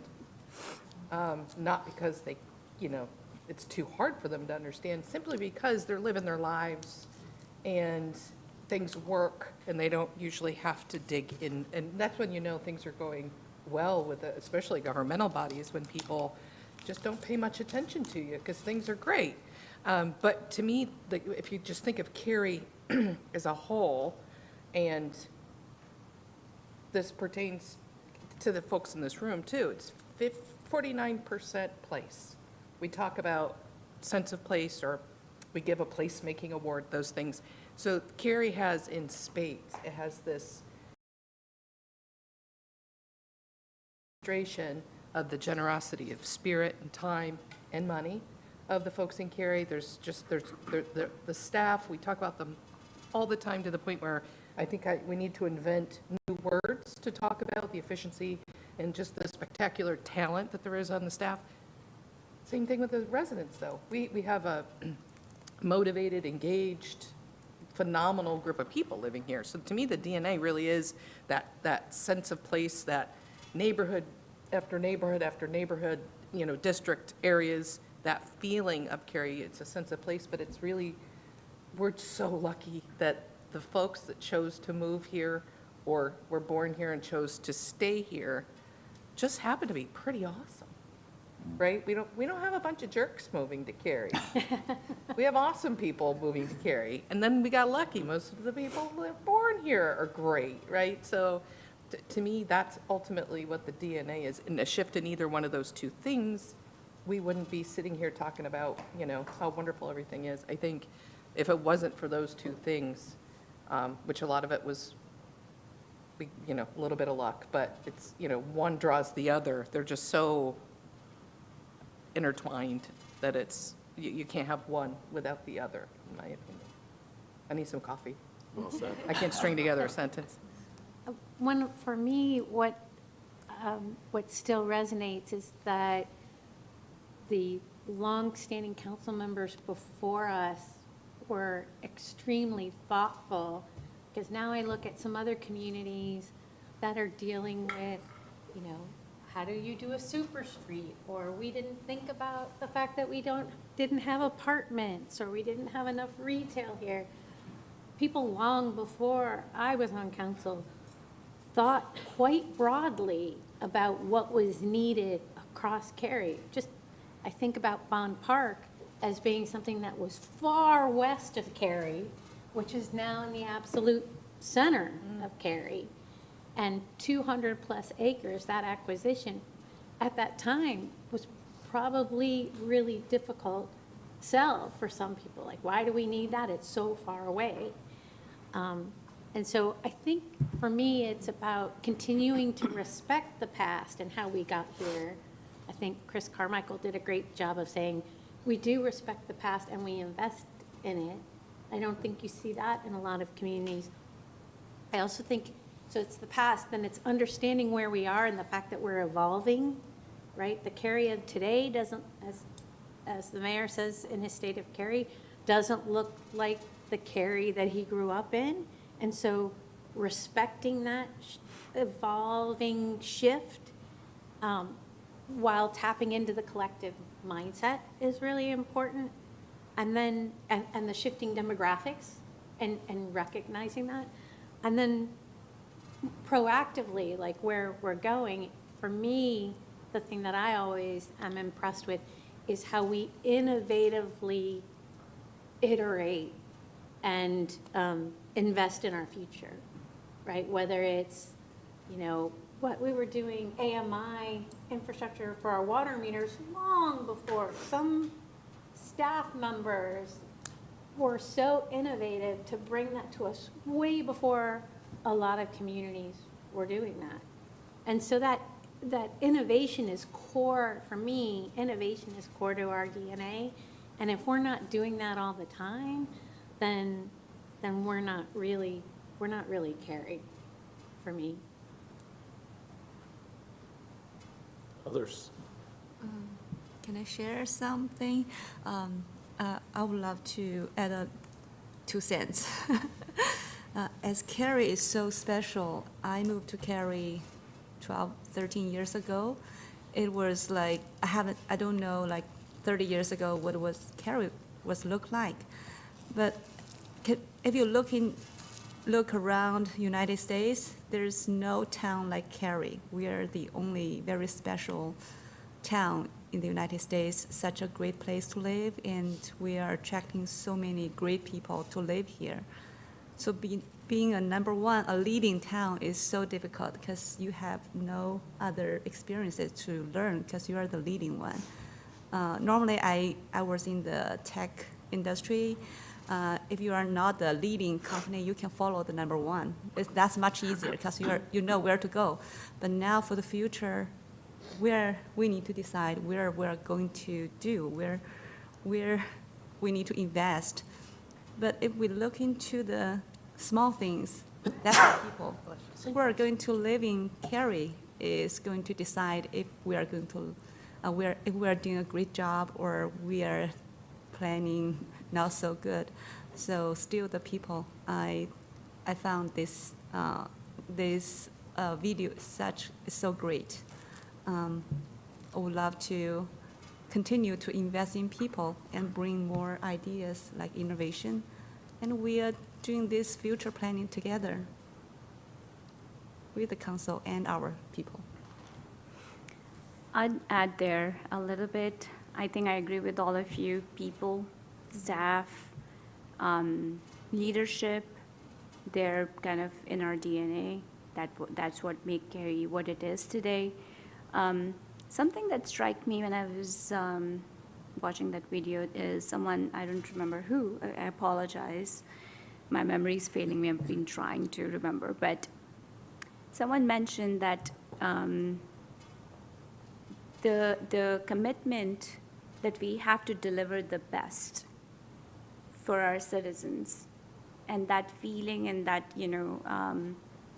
passion continues to be there despite of the challenges that we have today, is what Cary is. And I was going back and forth with Lori once, and she said, one person doesn't define Cary.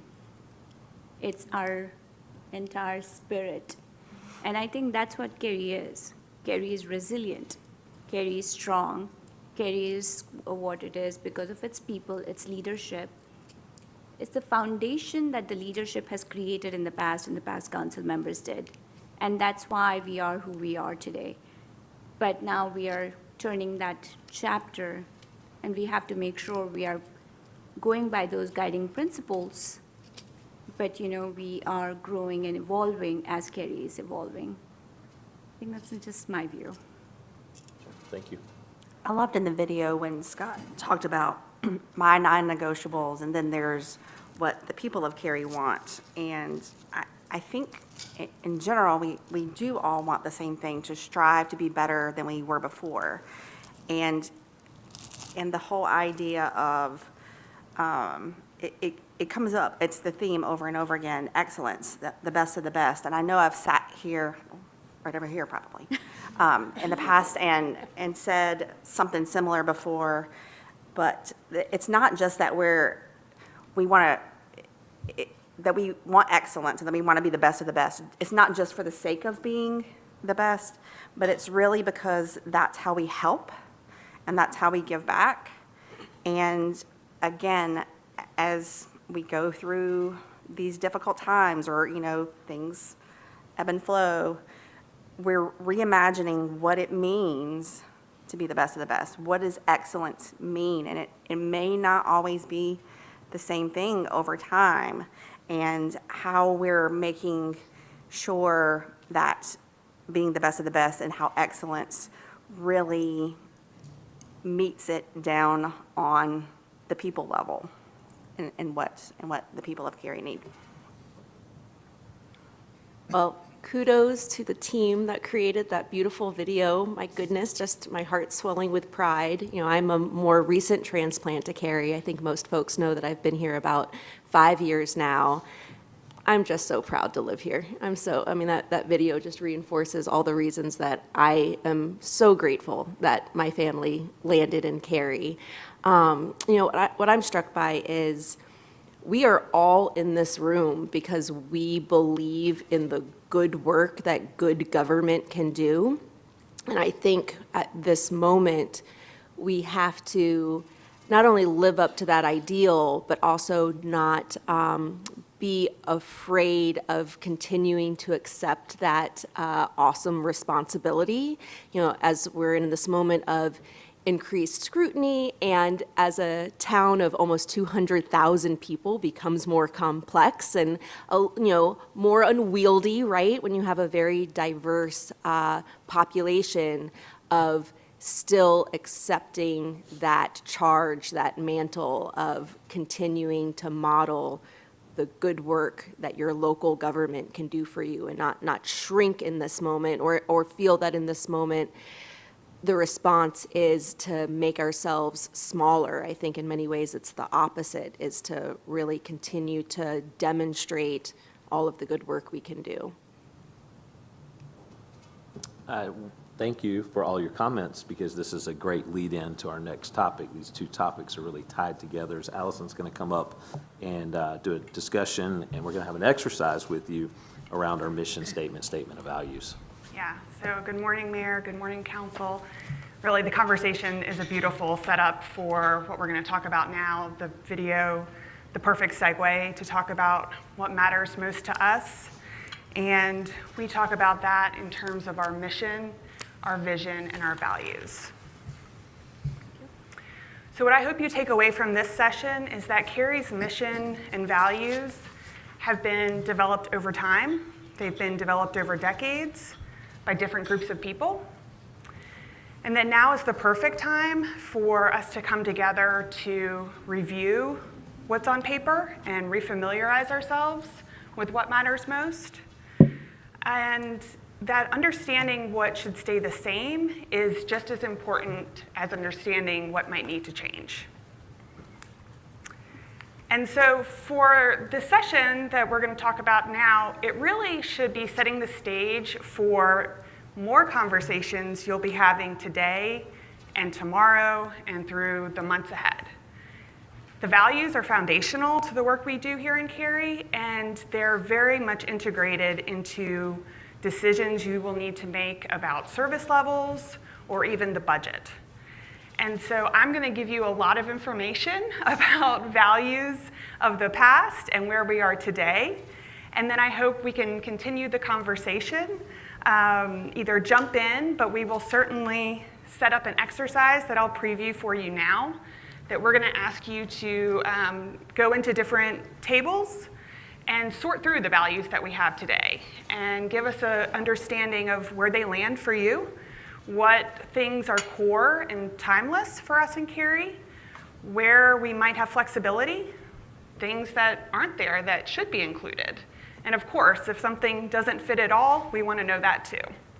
And so I'll offer a brief history as I get started, but this is a list of timeline of an events related to our vision and our values. And for the purposes of our conversation today, we're going to really dig into 2006 as the adopted values and mission and vision statement are what stands today. So before today's values, Council adopted a version in 1989. And Jenny, I think, is passing out to you all the 1989 version. And there was a mission statement adopted, and there were 10 statement of values. And the themes that came across to me were certainly the themes of excellence, of being the best, and of service.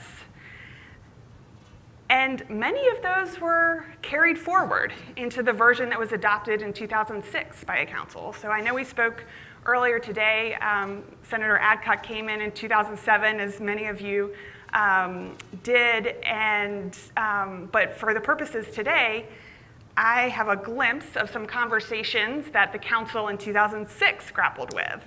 And it appears there were a series of work sessions that council had, certainly over the summer, maybe even before that, but these work sessions were titled Quality of Life. And council used a consultant, they worked with staff, and obviously many conversations among themselves to come up with these values. But I liked the fact that they were really thinking about how the values would translate into operations, how it would guide decision-making, and be a system for budget, which is what we're going to be asking you to work on for the retreat.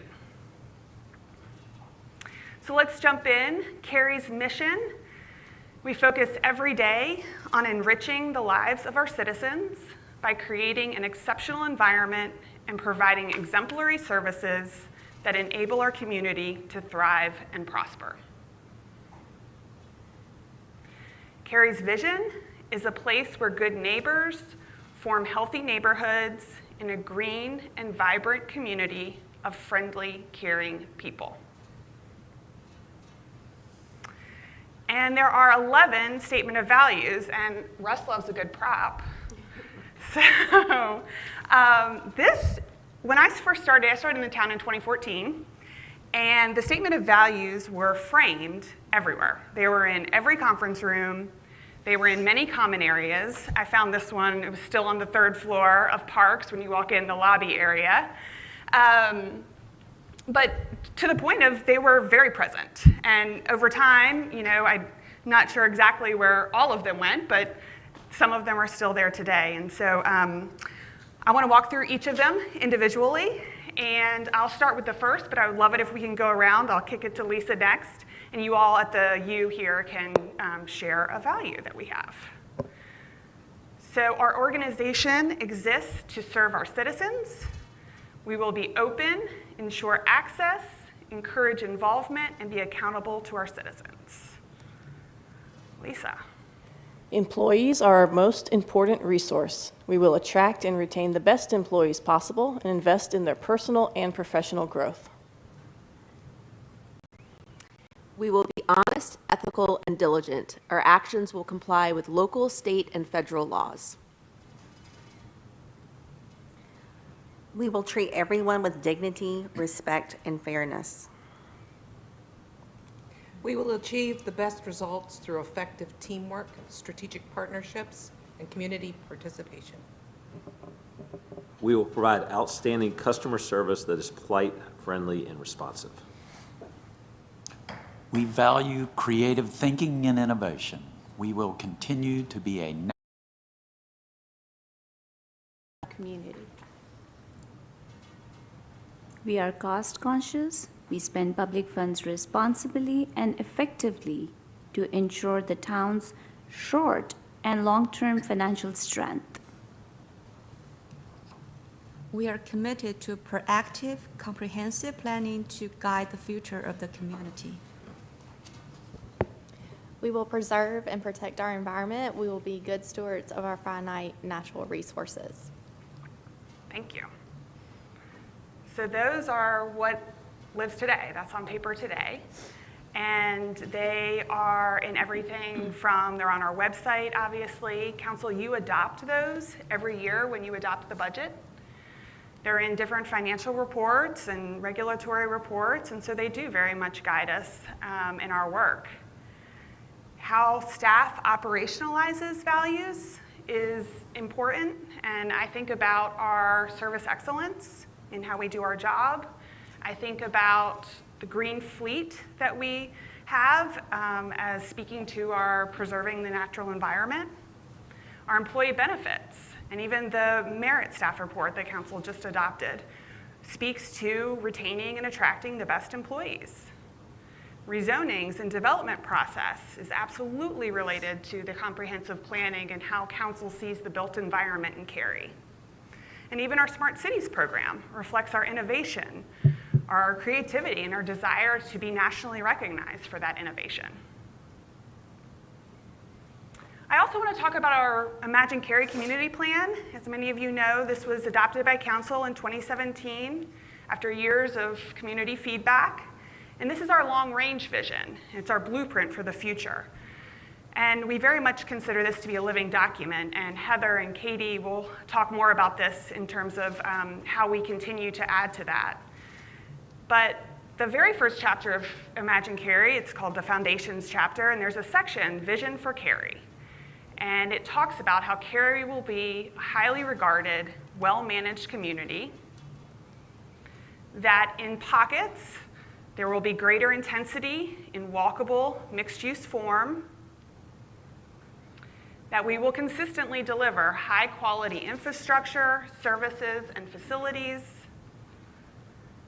and that there's an attention to quality and a commitment to community that is in everything we do. In 2020, employees introduced values internally for the organization as a way of helping understand the culture change that was going on in the organization at the time. And so the 4 values are people first. Evolution is about seizing opportunities and experimentation and learning. Working smart, prioritizing work on the most important things. And a belief that anyone can lead. And yeah, that was introduced in 2020. I think I mentioned that. I also believe that Cary's brand, which Council worked on and adopted in February of 2022, reflects who Cary is and what matters most to Cary.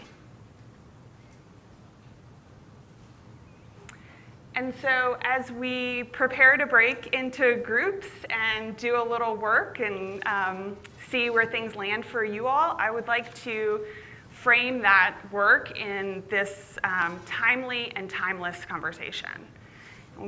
You all have already talked a lot about this with different words to get us here today, but timeless are the things that are core.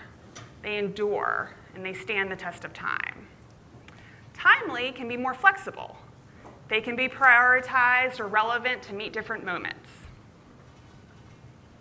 And so as an example Personally, I like to think that a value of mine is having dedicated family time together. And right now, the way we express that is through family dinners. We sit down together most nights. I also recognize that as my kids get older, we will have to find new ways to express that value as everyone's schedules will become harder.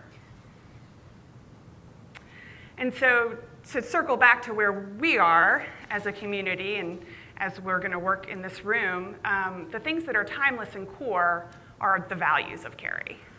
And timely represent budget priorities. They can and should be reevaluated annually, if not more than that.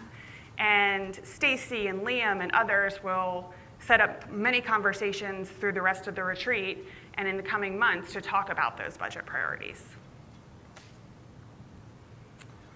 Okay, so I have directions for the group. Any questions or comments before we break into getting to do some more work? So we're going to, every council member is going to go to a different spot in the room and will be paired up with staff.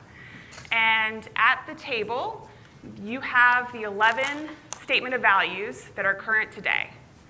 And we would love you to sort those values into the things that you consider to be timeless and core, so the things that we wouldn't want to compromise on moving forward.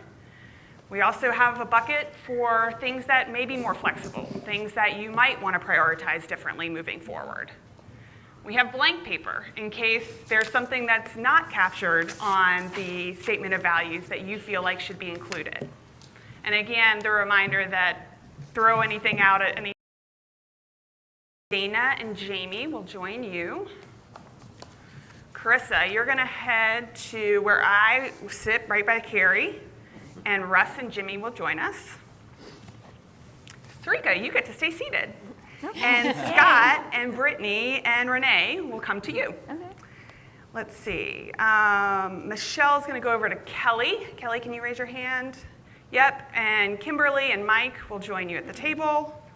Brittany, Stacy. Stacy is back there. Cary and John will join them. And Bella goes to Lisa right here. So any questions before we break up? We're going to give it about 20 minutes, and then we can come back together and talk about what we did.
one table, so I'd love to hear what all the tables talked about.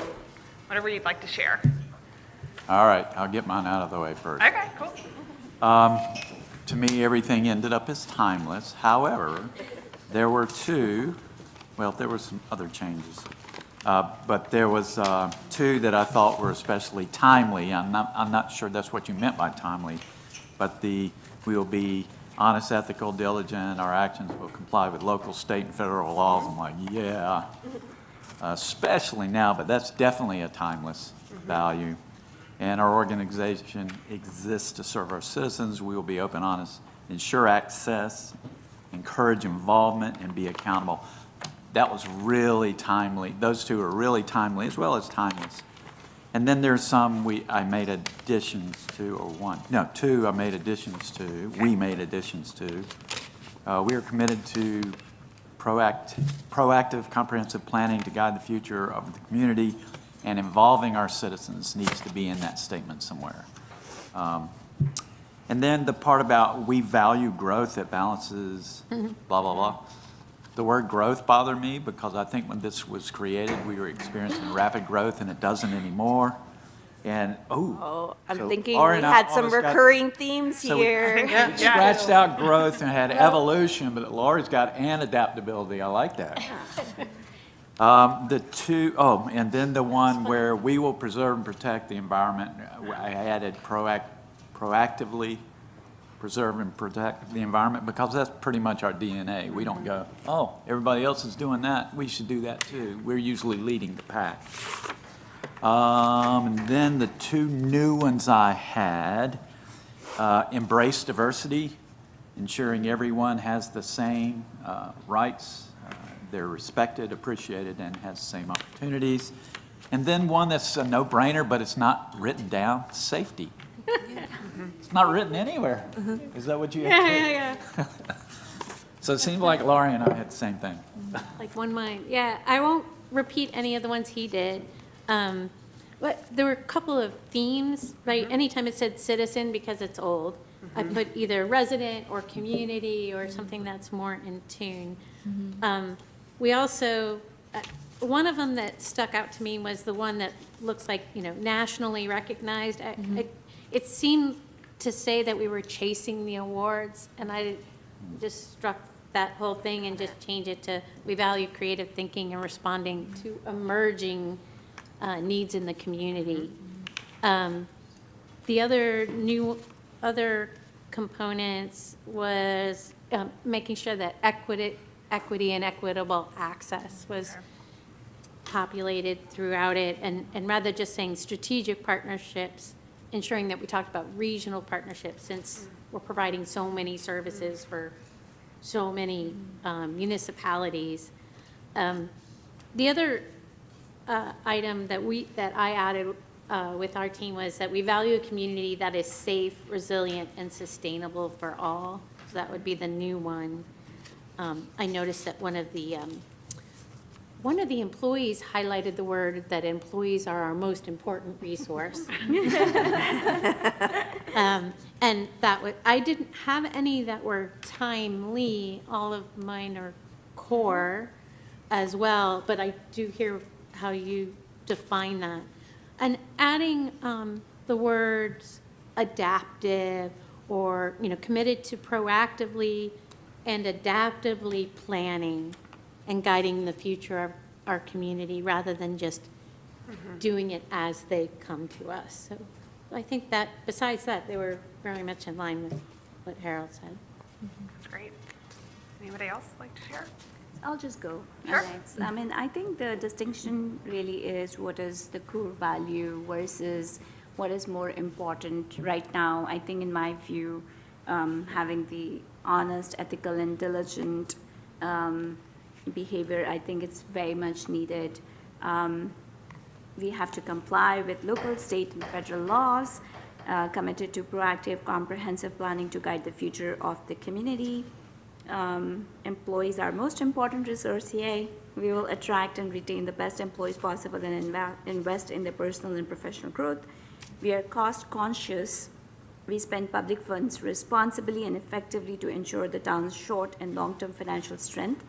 These are what I feel like is needed now, today. And one of the things which I feel that was missing in what we have is Cary is a place for everyone.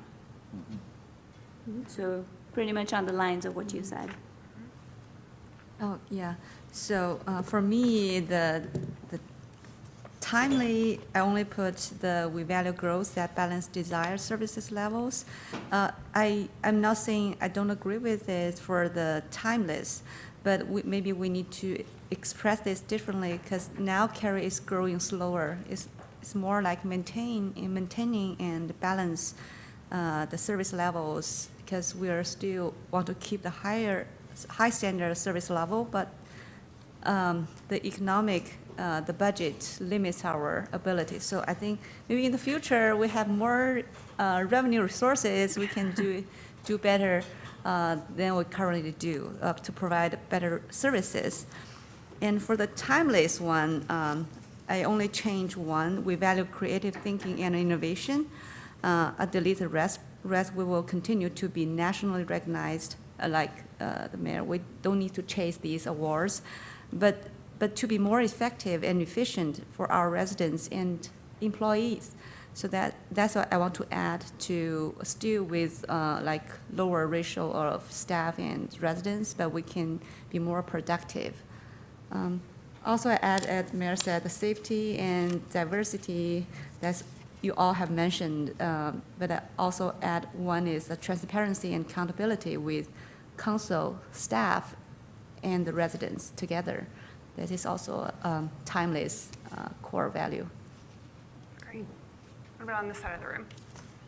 Well, this is another fascinating exercise in the 7 of us working independently, but arriving at very similar conclusions, because I put all of them in timeless with some of the tweaks that Lori and the mayor have noted as well, because Lori, my group pointed to the same language here, but not only changing citizens to residents, but we liked changing it to community as well, thinking about now that Cary has become a destination, that we're not just serving the people who live here, but the many people who now visit our wonderful amenities. So making that balance and switch the two. And so I really liked the idea of trying to capture what we see in our threefold Venn diagram of those competing priorities of density and low taxes and service levels. Because I think this is getting to that, but what that meant 20 years ago is very different from how we're fitting those puzzle pieces together now. And so I think I wasn't able to come up with the language to rewrite it, but rewriting that in some way that captures the balancing act we're trying to achieve, as opposed to the way it's phrased now with making growth the priority and sort of almost putting it in opposition to the other values. Great. Of course, lots of the same things. I cut out, as had been mentioned, but that it's timely, not that it needs to be. Can you read what it is? No. We will continue to be nationally recognized for excellence in local government. And I was like, they didn't say I could write a whole lot of stuff, but can I write a whole lot of stuff? So I did. But just, word choice, citizens, and like outstanding customer service. Like, what does that mean? And that's the part for me that's timely, as you might have guessed from the comments I keep making. And then I've also put in timely, we value growth, and with a question mark that balances desired service levels, economic benefits, and continued stability for our community. I really want us to talk about what stability is for our community, because I don't think that's the same as it was 20 years ago. But that was... We talked about the same thing. Yeah. We flagged those exact same words.